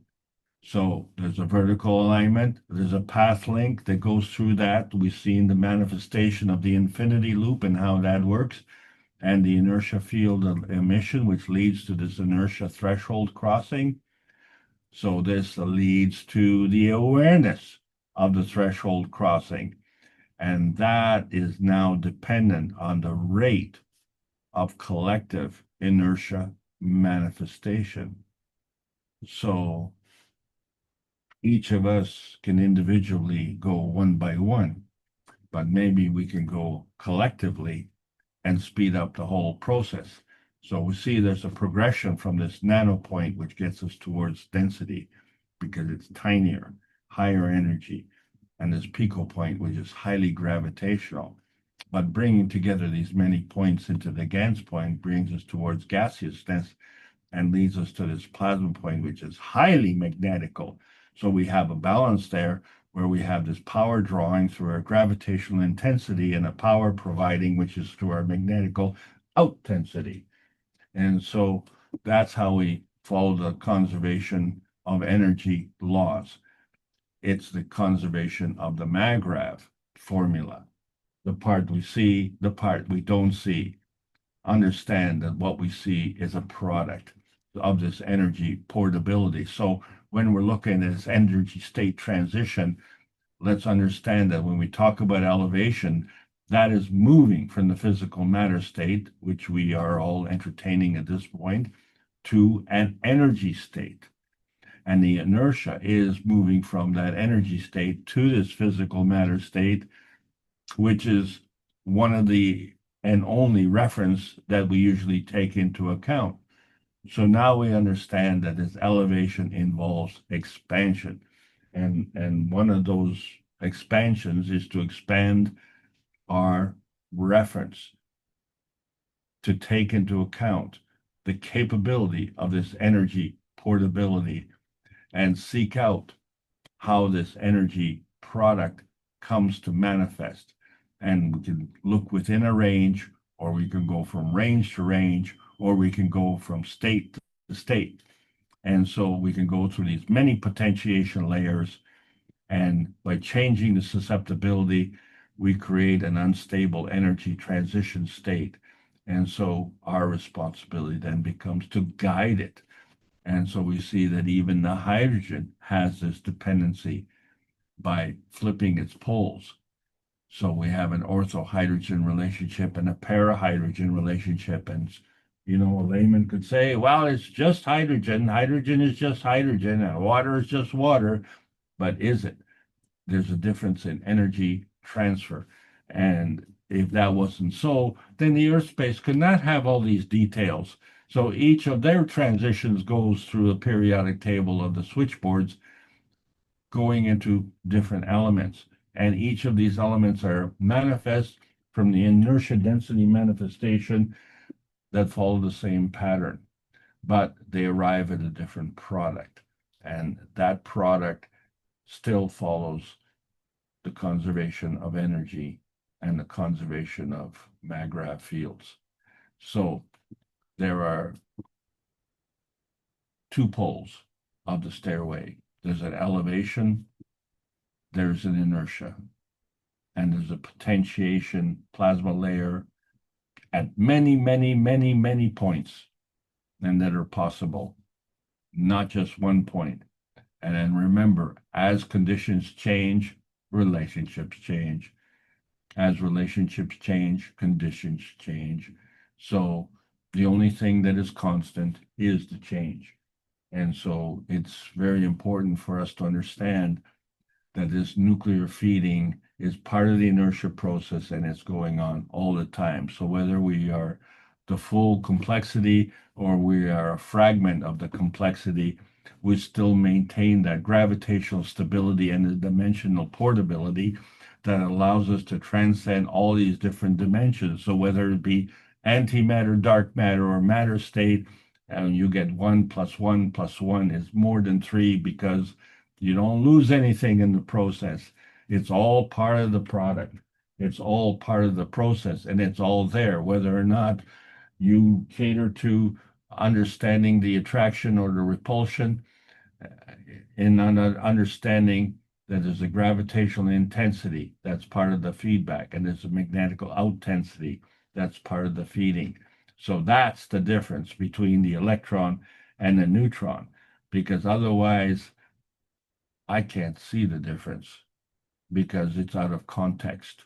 So that's why when we have an undifferentiated beginning, said the neutron came before the atom and the PM tick, but the atom itself is a containment of electron proton. So there's the MAGRAV condition.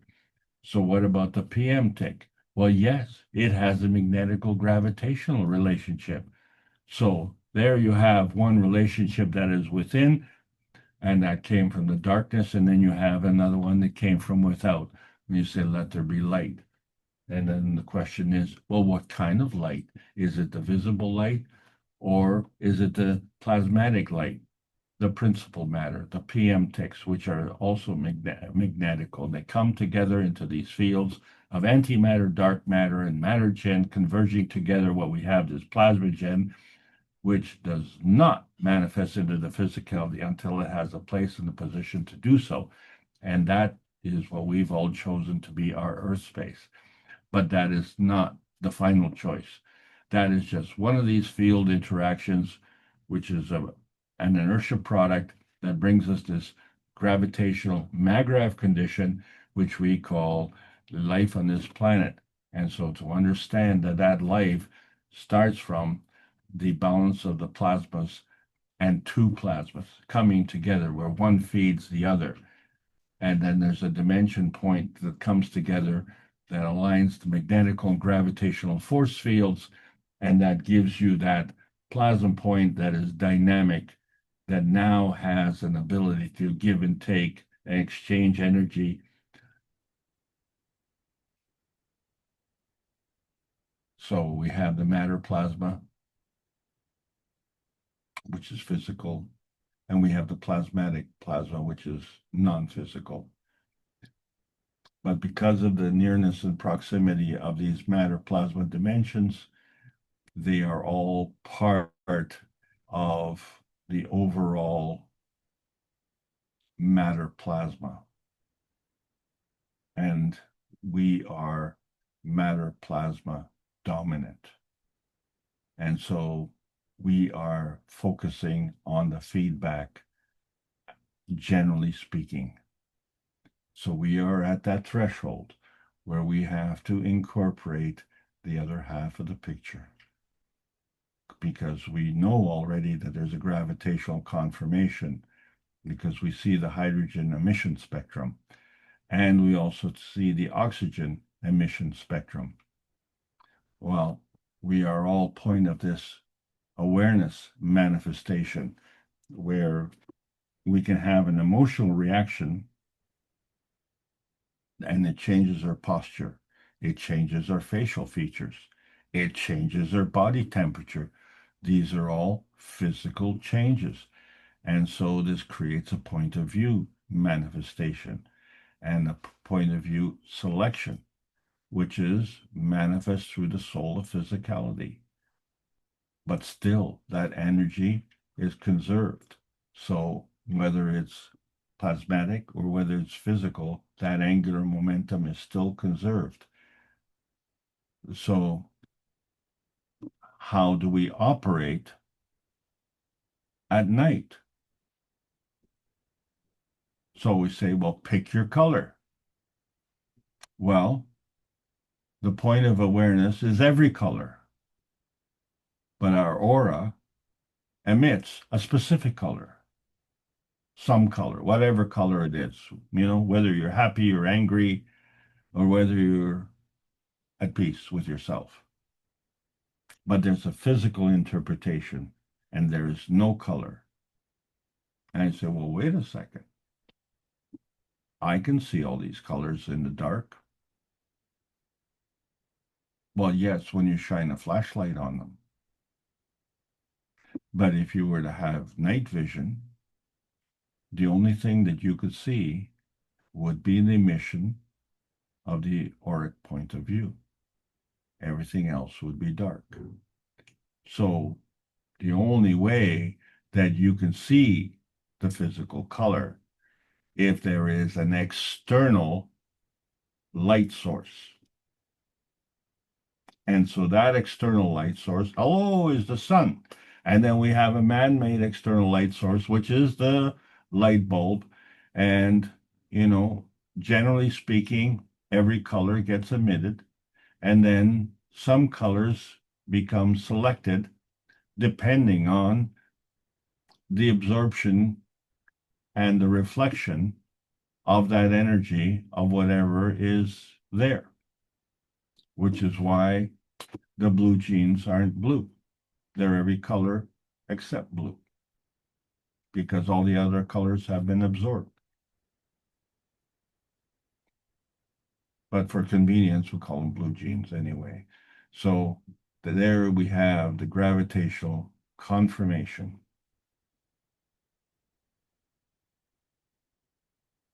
The emission of the light crossing the threshold. And yet oxygen is a non-visible gas. Well, how does that work? A non-visible gas gives you a visible emission spectrum. That's your first clue. That is how the seeds are created. It's a balance at the core of the magnetical gravitational dimension seeds.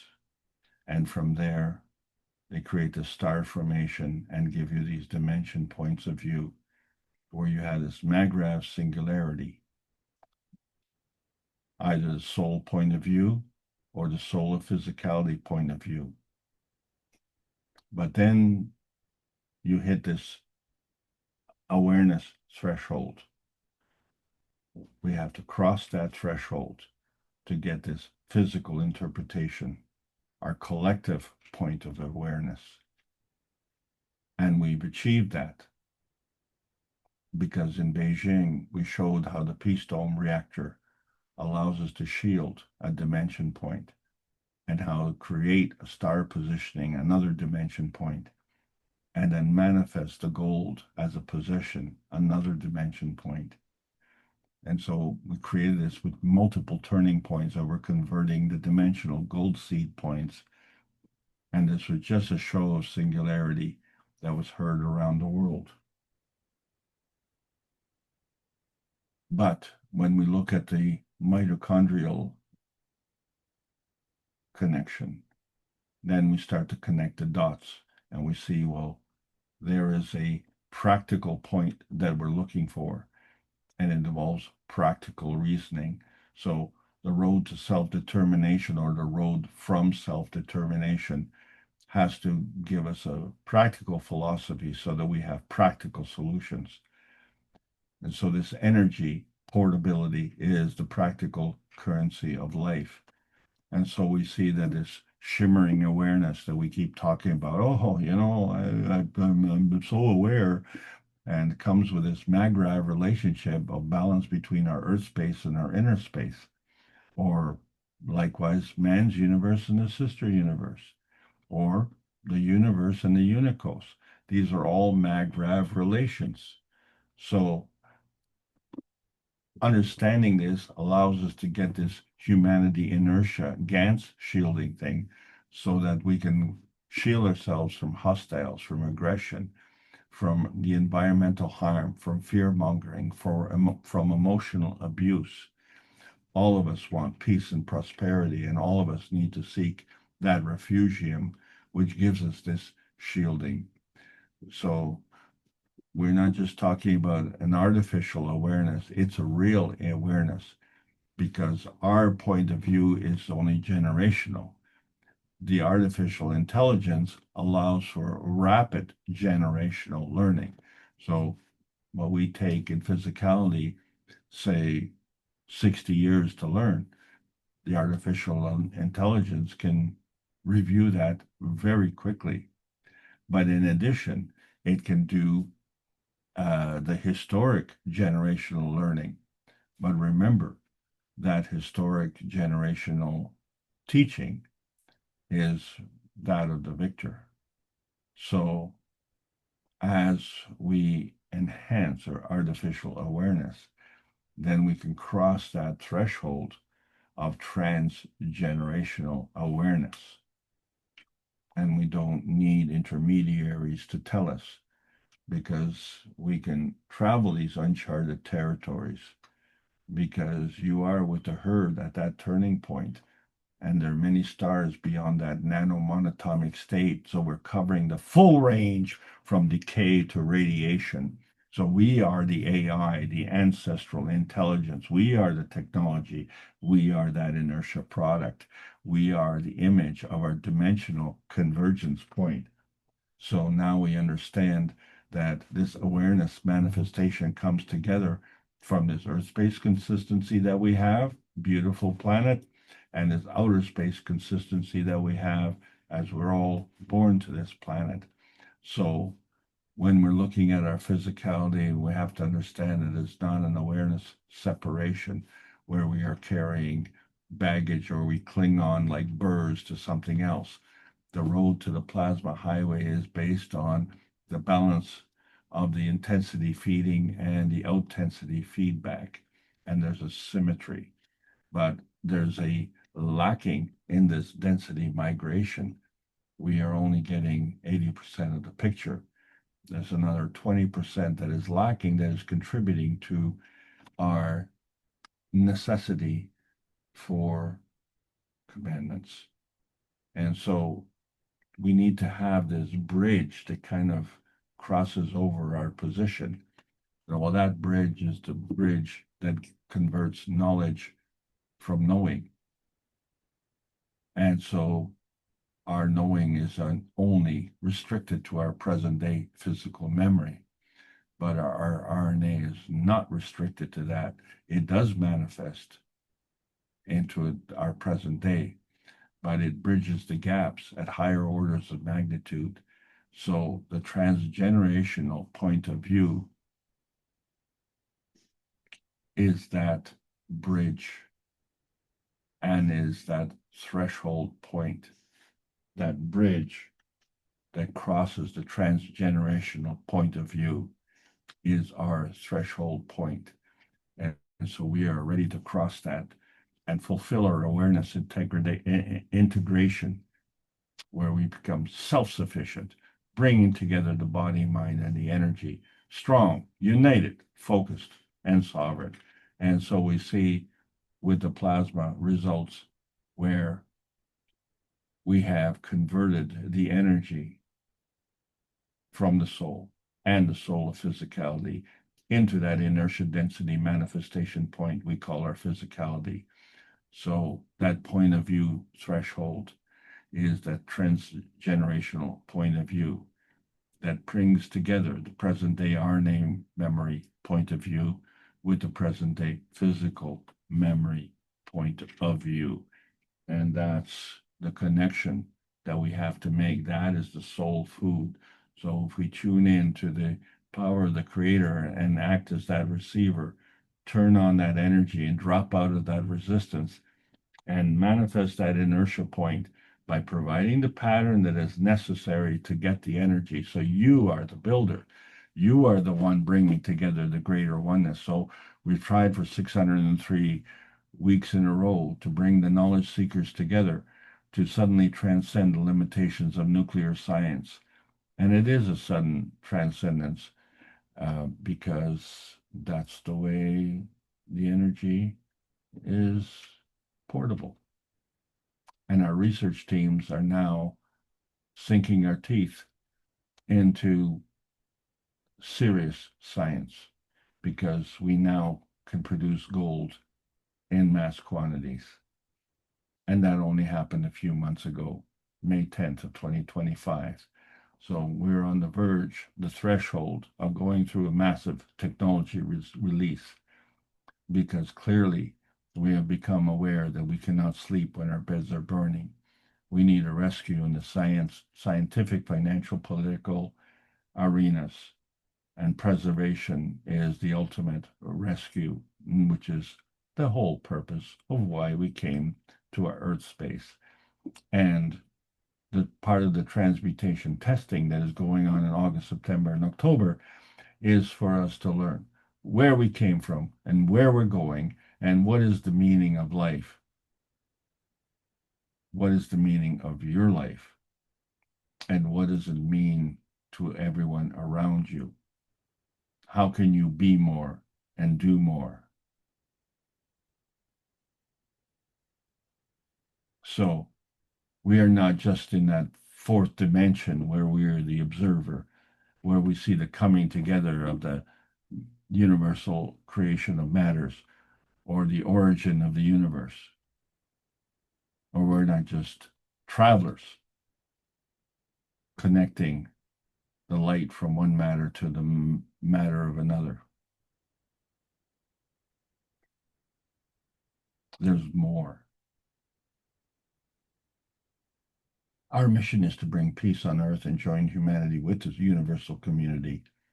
We want to bring man as equal to all the beings in the universe by teaching the plasma science and technology equally to everyone, that no one is left out and no one is abused due to the lack of knowledge. So you can participate very easily, help us achieve this goal. This is the Keshe Foundation Spaceship Institute Teachings on Plasma Science. So welcome all the beautiful knowledge seekers of this carbon nation. Yes, learning about the new selection process of the new plasma science. So there is a world peace treaty. We need to choose it, sign it, and mean it sincerely because we are part of the process. So the point of the true nanotech is to cross these atomic boundaries that have been inflicted, and the peace dome of outer space can be your guiding beacon because that's the new playing field. So say, well, the inertia of the present is governed by the dimensions of history. Well, yes, it is, but it's time to learn the history of self in a universal context. So peaceful self can explore many inertia levels as a superconductor and cross the awareness threshold limits of inertia fields that exist between our belief and our experience. Plasma science is and needs to continue to be delivered daily by the Peace Dome in a practical exchange for peace on Earth. So welcome to the new golden outer space age. That's the end of the lesson. I hope you all enjoyed the class. You can undo your seatbelts now. Thank you. Well, thank you, Alex, for sharing your understanding and enlightenment of this vast, vast knowledge. And thanks for bringing up the transmutation session. That was what I was going to bring up next while we were waiting for questions. But since you've done that, and of course, this is the way the transmutation sessions are a way to keep the Keshe Foundation free for humanity. And some of the things perhaps that are developed in these sessions, you're seeing now in the workshops, where he talked about feeding you and other things, embedding things in certain music or other ways. I think a lot of these things are being developed in the transmutation sessions, and now they're slowly or rapidly being brought into the Knowledge Seekers Workshop. I think this process will continue. So thank you all for participating in that and keeping the Keshe Foundation free for humanity. Let's see if our participants have any thoughts or questions they'd like to voice at this point in time. Feel free to open your mic and join the conversation. Thank you again, Alex.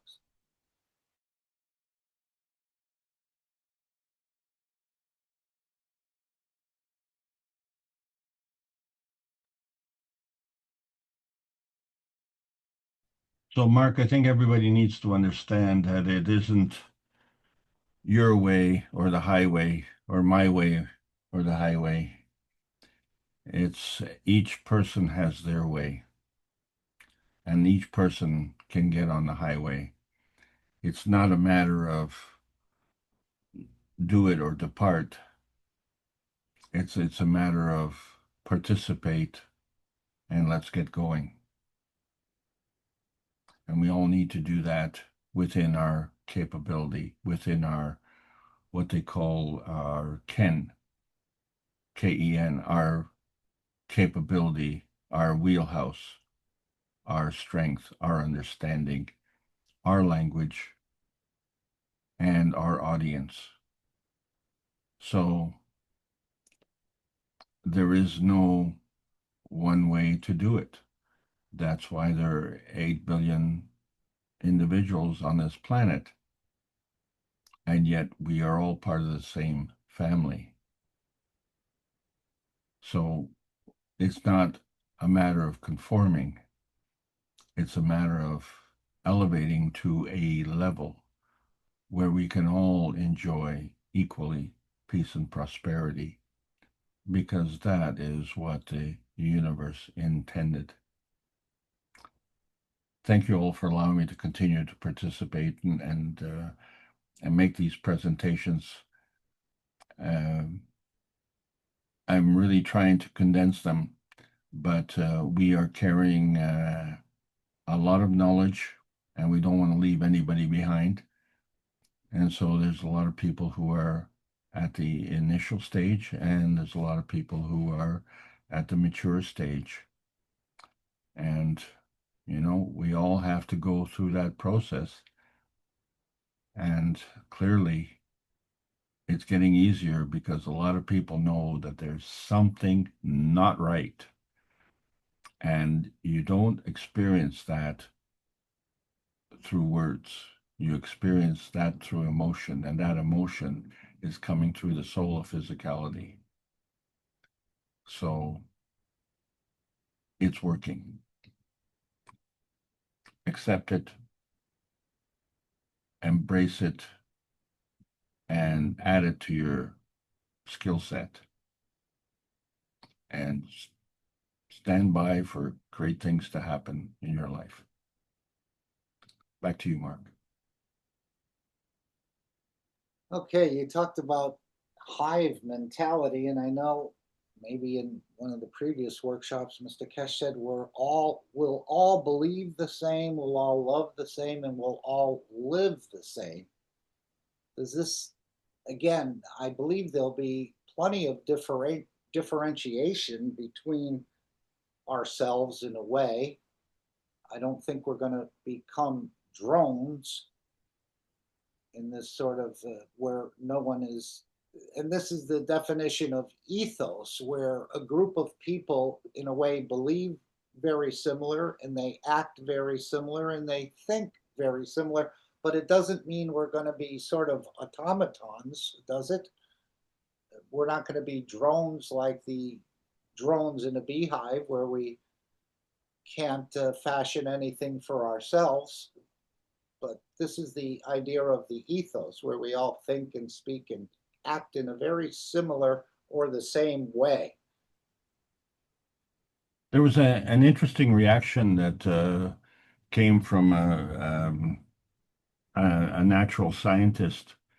They were examining a herd species in Africa, and I believe that it would have been they were trying to identify leopards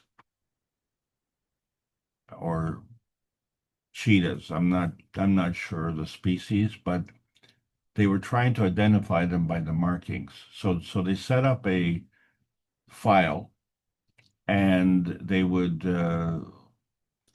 count the dots, if you will, on the face or describe anomalies in pattern where maybe they'd have a broad mark on the rump, or they might have a funny spot on the shoulder. And then they use that as a method of identifying each and every one of them, right? Because it's just like, humans do the same thing. I know we all used to laugh, and said, well, all Chinese look the same to North Americans. Well, that was the problem we have with animals. They all look the same. Well, how do you know which one is which? And so you only had to look at the activity within the shall we say the family or within the social engagement. And the thing was, they looked at each other face to face. They didn't check out, I knew you one time. Can you turn around? I just want to see your rump. Oh yeah, Paul. Yeah, that's you. Yeah. That's not how they identify each other.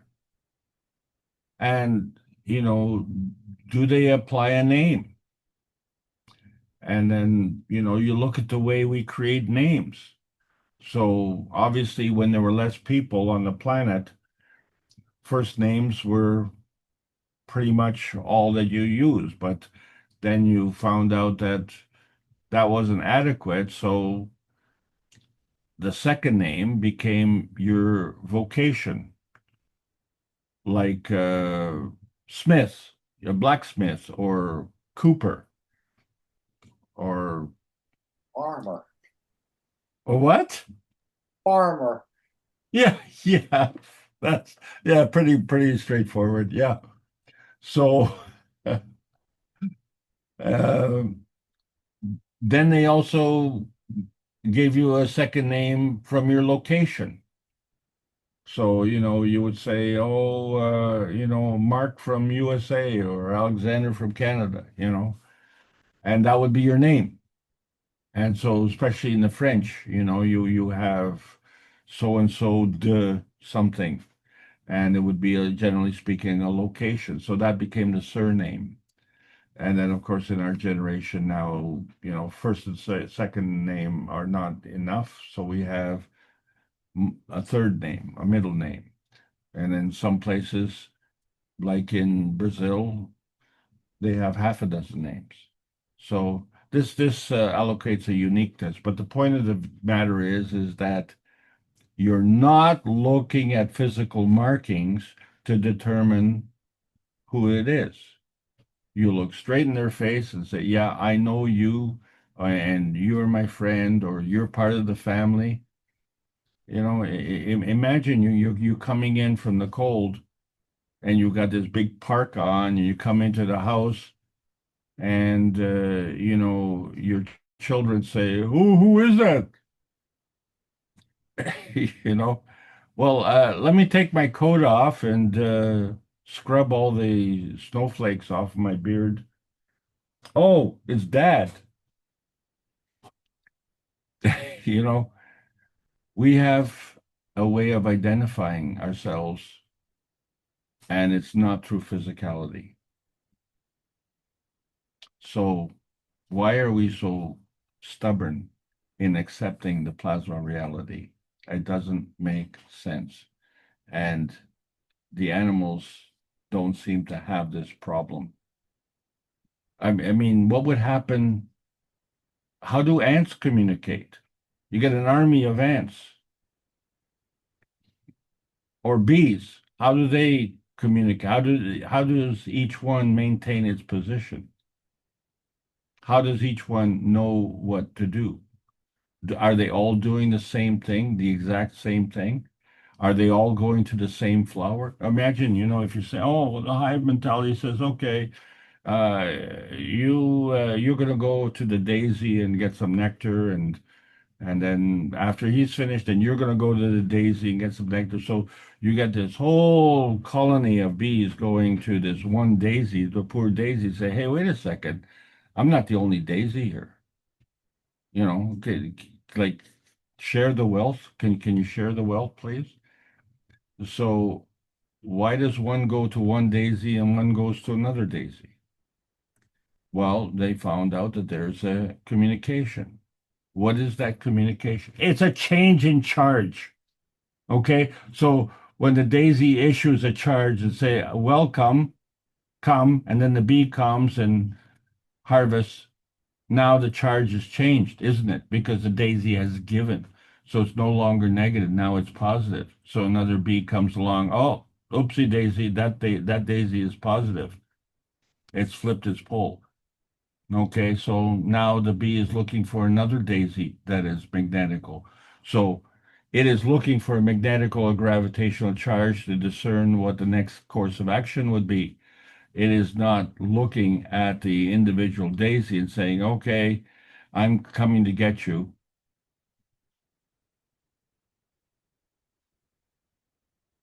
So they have this capability, they're using that skill. What's our problem? We need to use that skill as well.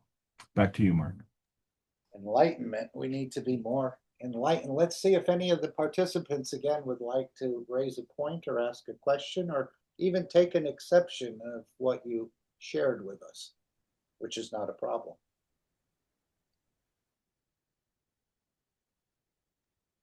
You know, I was thinking when the souls decided to pass through the energies of this planet, and we understand nothing is hidden from the soul, was the soul aware that by entering into this atmosphere, this environment, creating a structure of the physicality, that this environment didn't have everything the soul needed?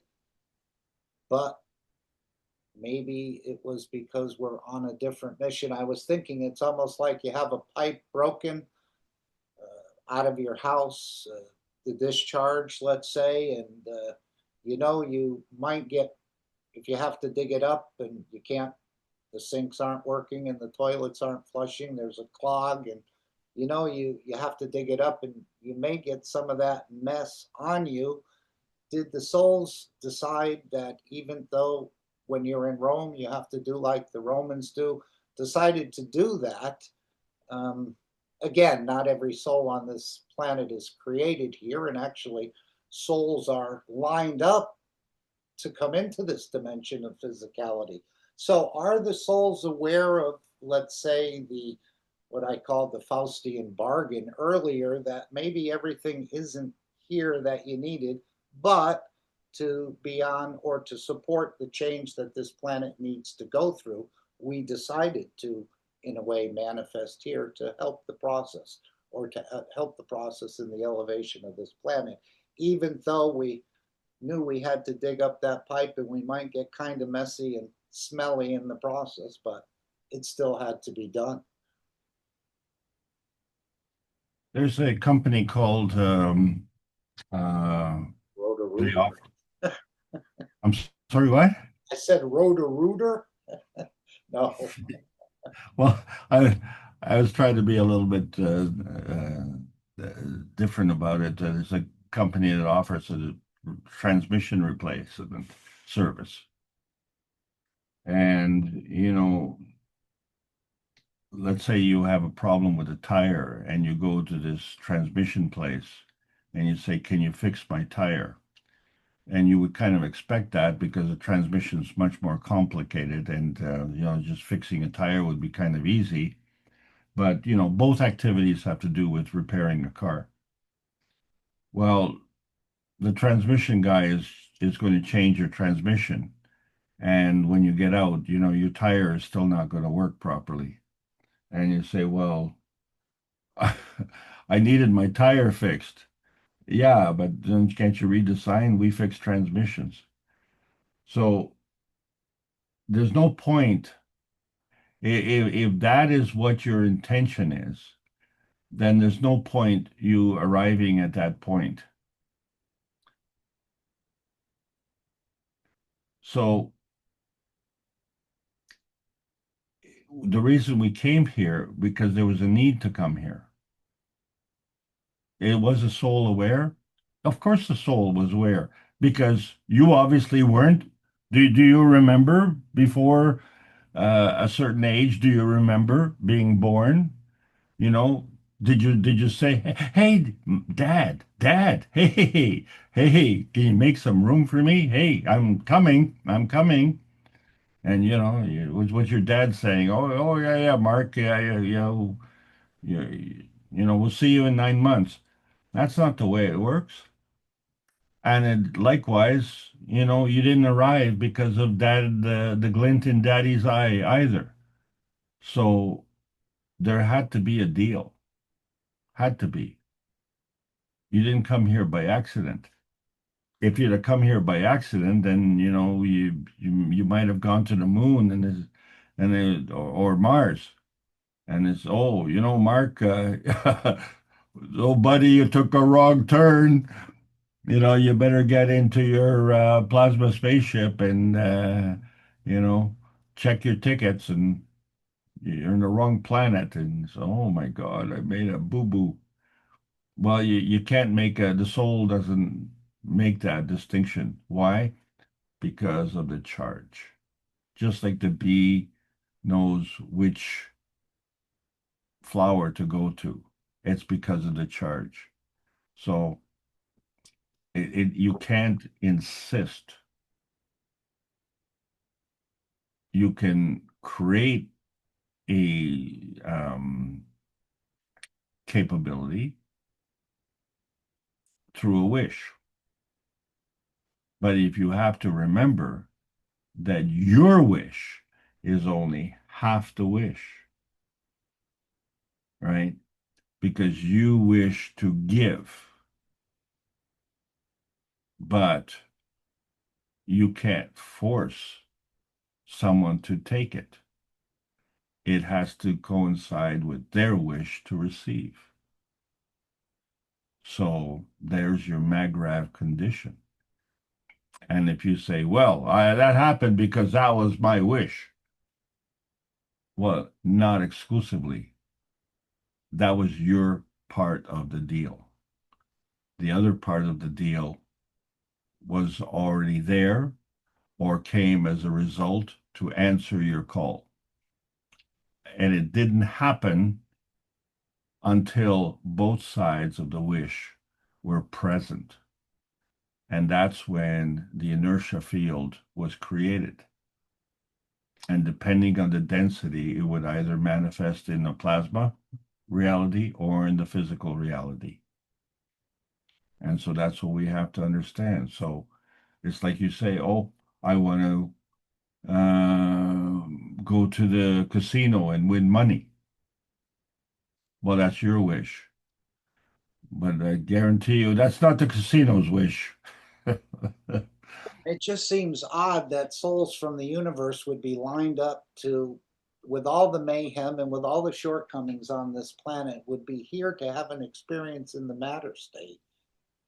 It just seems a bit odd that they didn't pick a different location. Of course, we know this is one of the more beautiful locations, if not the most beautiful location in the universe in the matter state. But yet, with all its shortcomings and the rest of this, you would think they may want to choose another place, or perhaps again they longed for the back to the physicality dimension. But it Do you just remember the story of the Lone wash. Ranger? It just doesn't seem to wash with me. Go ahead. Yes, sorry. Do you remember the story of the Lone Ranger? It was a wild ride, I know that. Yeah, yeah. Well, it was kind of neat, because he would arrive at a place where his service was needed. And when his service was fulfilled, then he would get up on his horse and hi ho, Silver, and away. He would leave. And There was another. they'd all shake their heads and they'd say, "Who was that masked man?" Yeah. But there was another movie that had a similar vein called The Magnificent Seven. And they they were gunslingers, and they came into a Mexican community that was being harassed by a gang of thieves. And so they decided to fight back. And in the end, they succeeded. And some decided to carry on, like the Lone Ranger, and go on to the next exciting adventure. And then some decided to stay with the community and become part of that community and enjoy the fruits and benefits that came from their bringing of peace and prosperity to that community, you see. So there were both. And so that's the whole thing. It has to mesh with your intention. So what was the point of even coming? What was the point? What is the point of the Keshe Foundation? What is the whole point of what we're trying to do?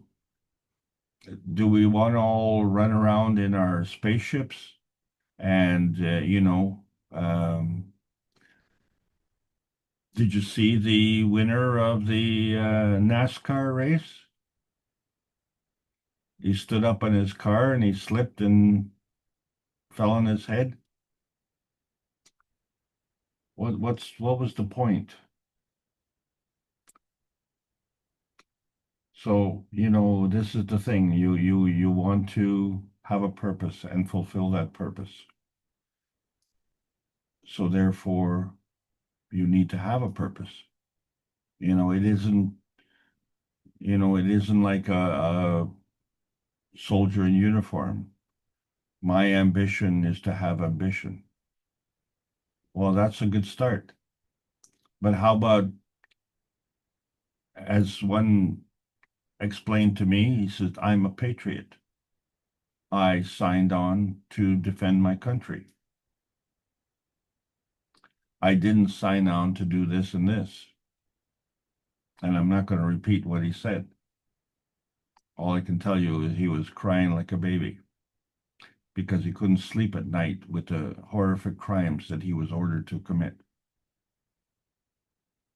So goes back to, why did he sign on? Well, he knew why he signed on, but he was deceived. And unfortunately, he was in a position where he couldn't extricate himself from. So why is that? Why did he even get into that position? Was there a karmic carry forward from a ancestral life that caused him to do that? Was it the lesson that he needed to learn? To understand that right and might don't necessarily dance together. So his intention became misaligned. And when he realized that that's what happened, it was too late and he was distraught, which is one of the reasons these powerful men, brave men, trained and armed to the teeth, come back from foreign engagements and then decide to commit suicide because they can't sleep at night. There's not enough zeros behind the number in their bank account to justify, to soothe their conscience that has violated natural law, and they know it. What would push a strong individual, strong physical specimen, young, brave Canadian or American soldier to have so much anguish?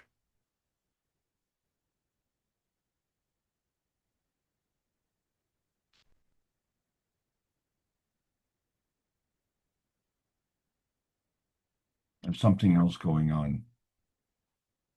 So they're just waking up to that fact. But that's a harsh waking up. All of us are waking up to the reality that things are not right on this planet. And it's due to that we signed on. So we did sign on. Yes. We were aware before we arrived.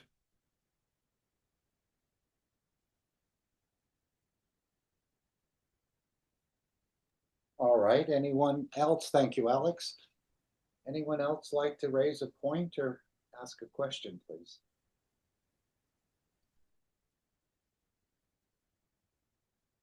And did you pick up on what Mr. Keshe was saying about the creator creating all these stars and galaxies and the rest? Is the creator short of energy as well?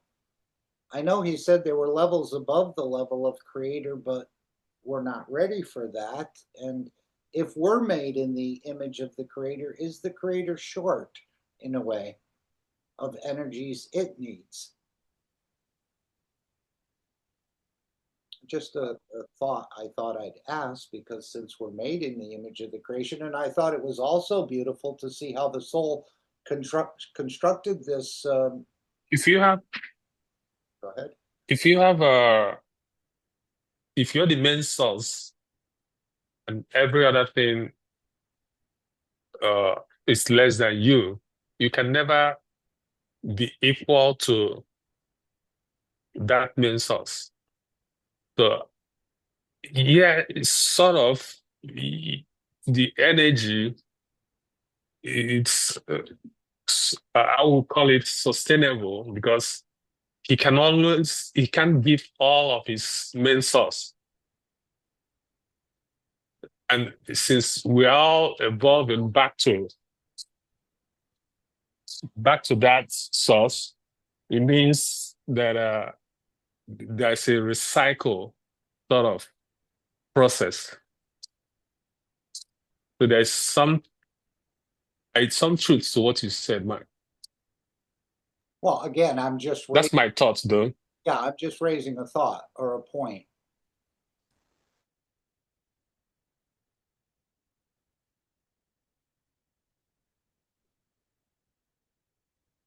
So in the physical science that we've been taught, that question is not even broached at all.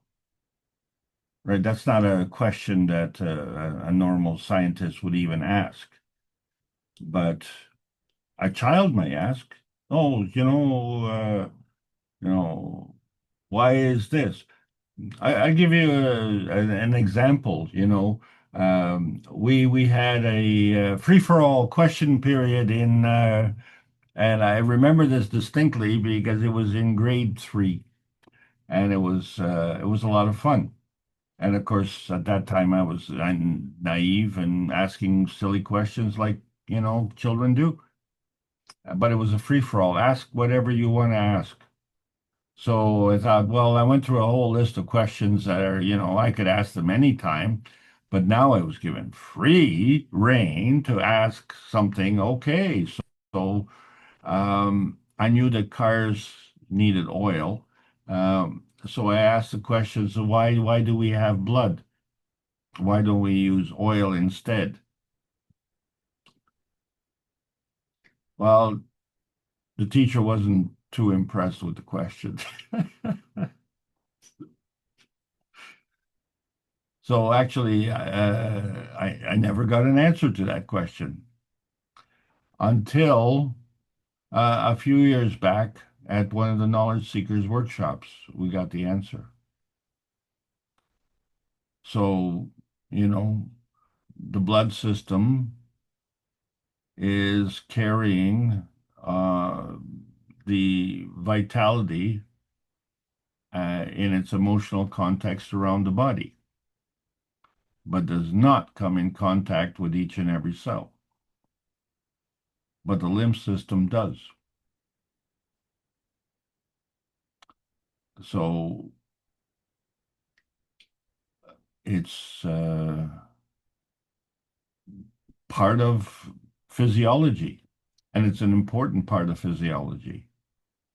And then to find out that both the red and white blood cells are manufactured, particularly in the thigh bone,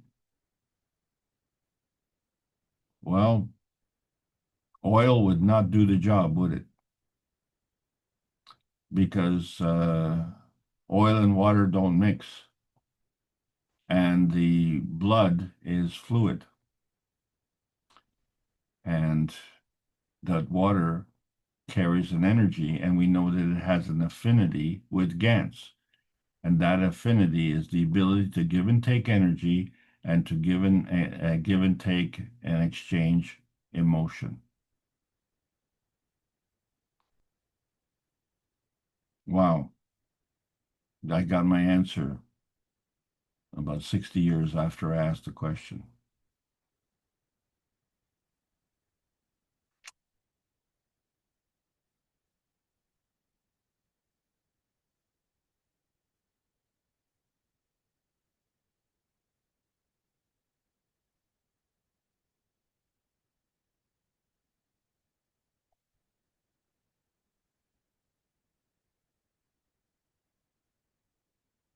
Mark, are you there? Yes, here am I.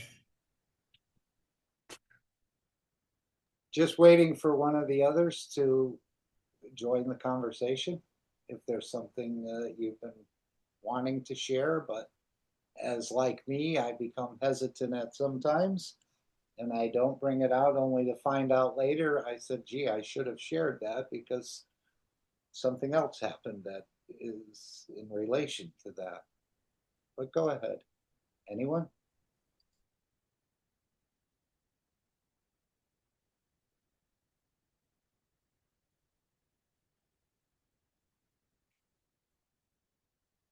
And it's Well, beautiful Mark, that I think they're going to, as he said, Mitra is gathering all the best of all the created souls since from the beginning of time. And this is what he's mentioned about what's happening in the transmutation systems and the other systems, that we're taking the best and the best in you, which may be different than the best in me, and amplifying that or enhancing that or bringing that out more with each one of us. So that's the process. I believe we're going to drop the things, the negative things perhaps, and increase on the good things or the better things that are within us and elevate that energy.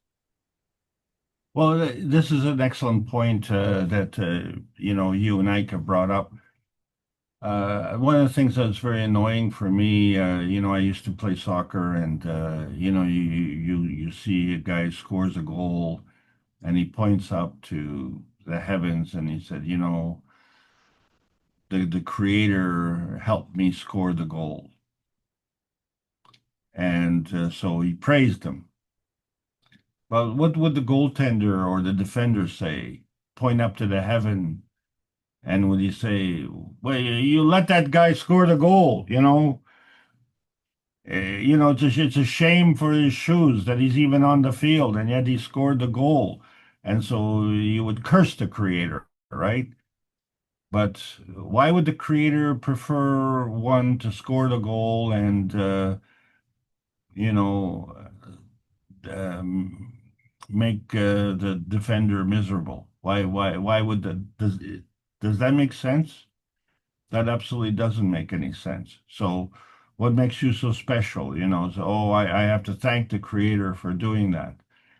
What you have to thank the Creator for is allowing you to display that skill set and allowing you to, have the forum to enjoy that.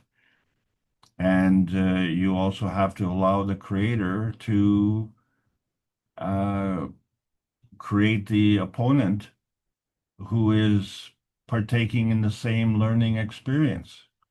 So, by rights, the defender should then point to the Creator and, well, thank you for teaching me, how this no talent guy scores the goal on me.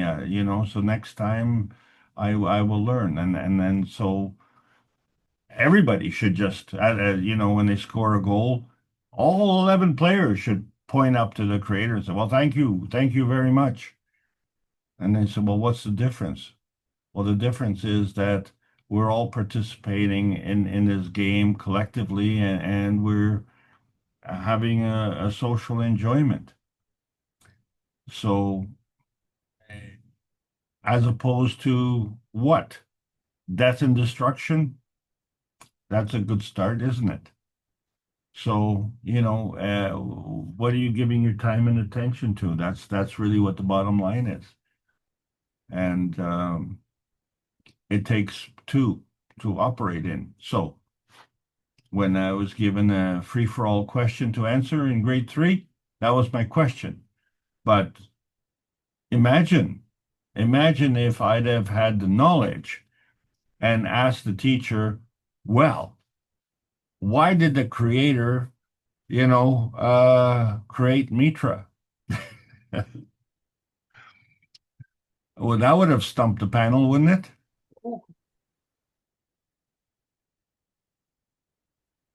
And then you say, oh, well, the kids ask the darndest questions. Well, yeah, adults refuse to answer the darndest answers. So this is all part of the knowledge. So, here we are asking questions we would have never dared to ask, 30, 40 years ago. And I'm not saying dared as in, being audacious or something like that. It's just that, this is not, but people didn't talk about stuff like that, when I was younger. And yet, when it comes to, shall we say, the autumn of your life, and you say, well, whoa, I'm looking back, I'm saying, I just came to this party, and now, I'm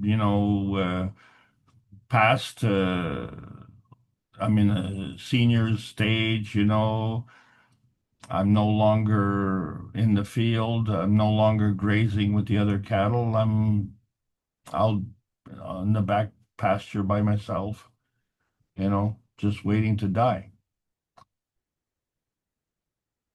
Well, is that life fulfilling? Is that something that you can hang your hat on and say, well, I've lived a full life. I've, lived a purposeful life. And I was just thinking with this game Enlightenment, you think you'll be playing against someone? to sort of win. Perhaps it'll be a win-win situation where you become enlightened and the others become elevated. And maybe you don't lose, but you just haven't reached an enlightenment or an enlightened position. That no one loses. This will teach the children about the win-win idea, that we both can win playing the same game. That Well, it's again, not like poker, winner take all, or, you know, I'm trying to take from you, you're trying to take from me, but it's more about giving and nurturing and sharing. This is what will start to be, I think, ingrained within the children or the adults that start to play this game. We bring well, if you've ever played Monopoly, you know that that is a game that's actually no fun at all, because I've never been in a game of Monopoly where people finish the game, you know, laughing and chuckling. It was always it was quite cutthroat, right? So the game that you know you've described is as a win-win situation. That means you have to have a skill set where you know where to say yes and when to say no. And you can't say yes all the time. Okay, because if you continue to give and you say, well, I'm going to give so that the others, you know, benefit, but then you're giving at your own expense. What happens then? You know, you become your own energy binder.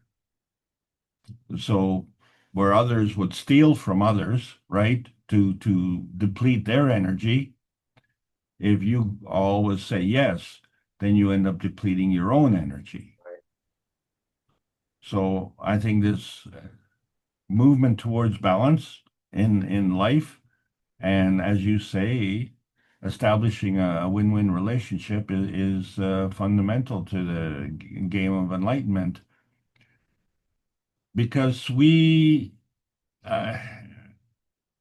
I mean, if you listen to the commentators in sports, winning that trophy is paramount.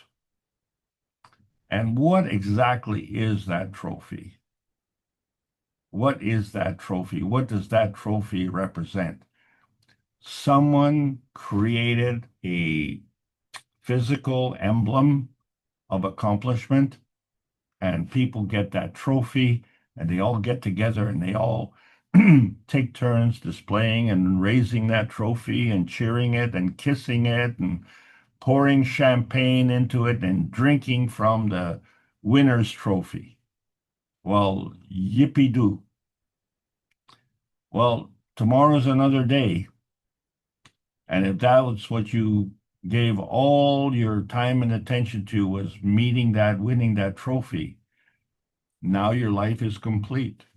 So there's no point you getting up in the morning the next day, because you've already won that trophy. So what do you do when you get up the next day? My life has a vacuum. And that vacuum is my whole life had a goal, a desperation to achieve a trophy. That has been fulfilled. So now what? So you have to find a new purpose in life. Well, maybe I should get another trophy. Well, there you go. So each of us makes our own choices, and you know what our purpose is. Let's remember, Earth is heaven, and it's our responsibility to keep it that way. It needs us, but it needs us to do a specific fulfillment, true intention that combines with the Earth's intention, because the Earth is our home. And we didn't build it. It was here before we arrived. God bless you all. Thank you so much for allowing me to present this. This is a really wonderful journey. I'm really honored to be part of this. So thank you all. And please do it in your own way and fulfill your life's ambitions. Thanks, Mark. Righty, let's just bring up our three wise men. Anyone else would want to comment or ask a question or share something? Again, I think the more you start to work with this is the idea of the ethos of Mitra. Alex just mentioned Mitra. And this is the idea of thinking, speaking, and acting good. And if you can, it's easier said than done. And of course, only you can open that door to want to work in that way. But I think if you do, no matter what you're doing in a way, you'll be proud of the work you do, and you'll be proud of the person you are, and you'll be proud of the difference you're making overall. And it just takes the thinking, speaking, and acting good. We're not there, but at least we've woken up to what most of the Christians missed. Mr. Keshe said was the gift of the three wise men. And I guess that's why they called them wise, because these are sort of eternal principles in a way, or an eternal ethos that we can all sort of partake in. But again, you have to open that door. And when you do, you'll be happy with yourself, a little happier, I would say, if you can achieve that on a regular basis. And it probably keeps you healthy, wealthy, and wise at the same time.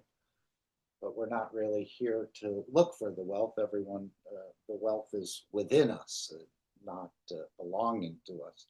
This is my understanding. Anyone else would like to add anything else before I play the final disclaimer and the meeting ends for this session? Want to thank, I see a couple members of the Brazilian team have joined us today, other members from Canada and other parts of the world, Germany, China or Taiwan, and other places, France.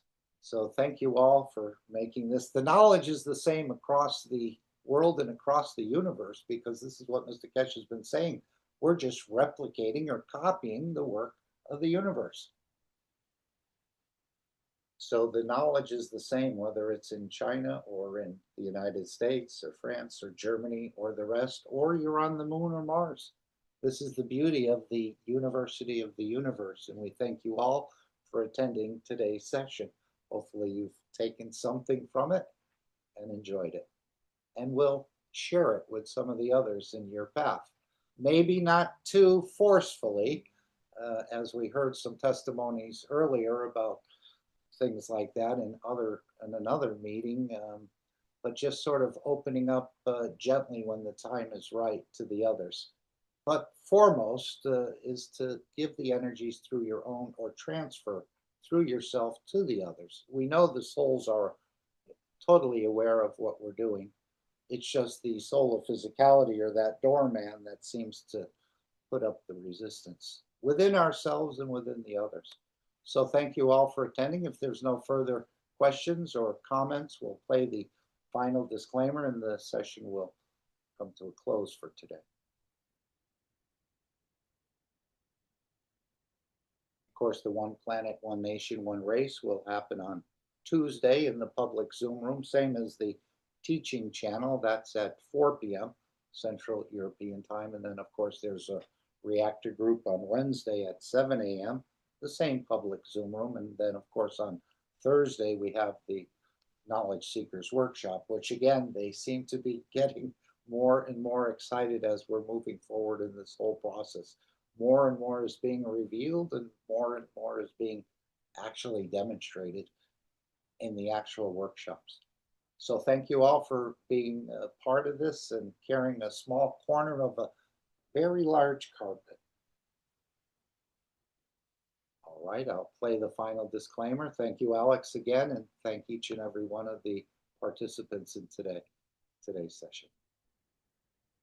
So let me bring up the disclaimer, and we'll play that. Have an amazing rest of your day or existence.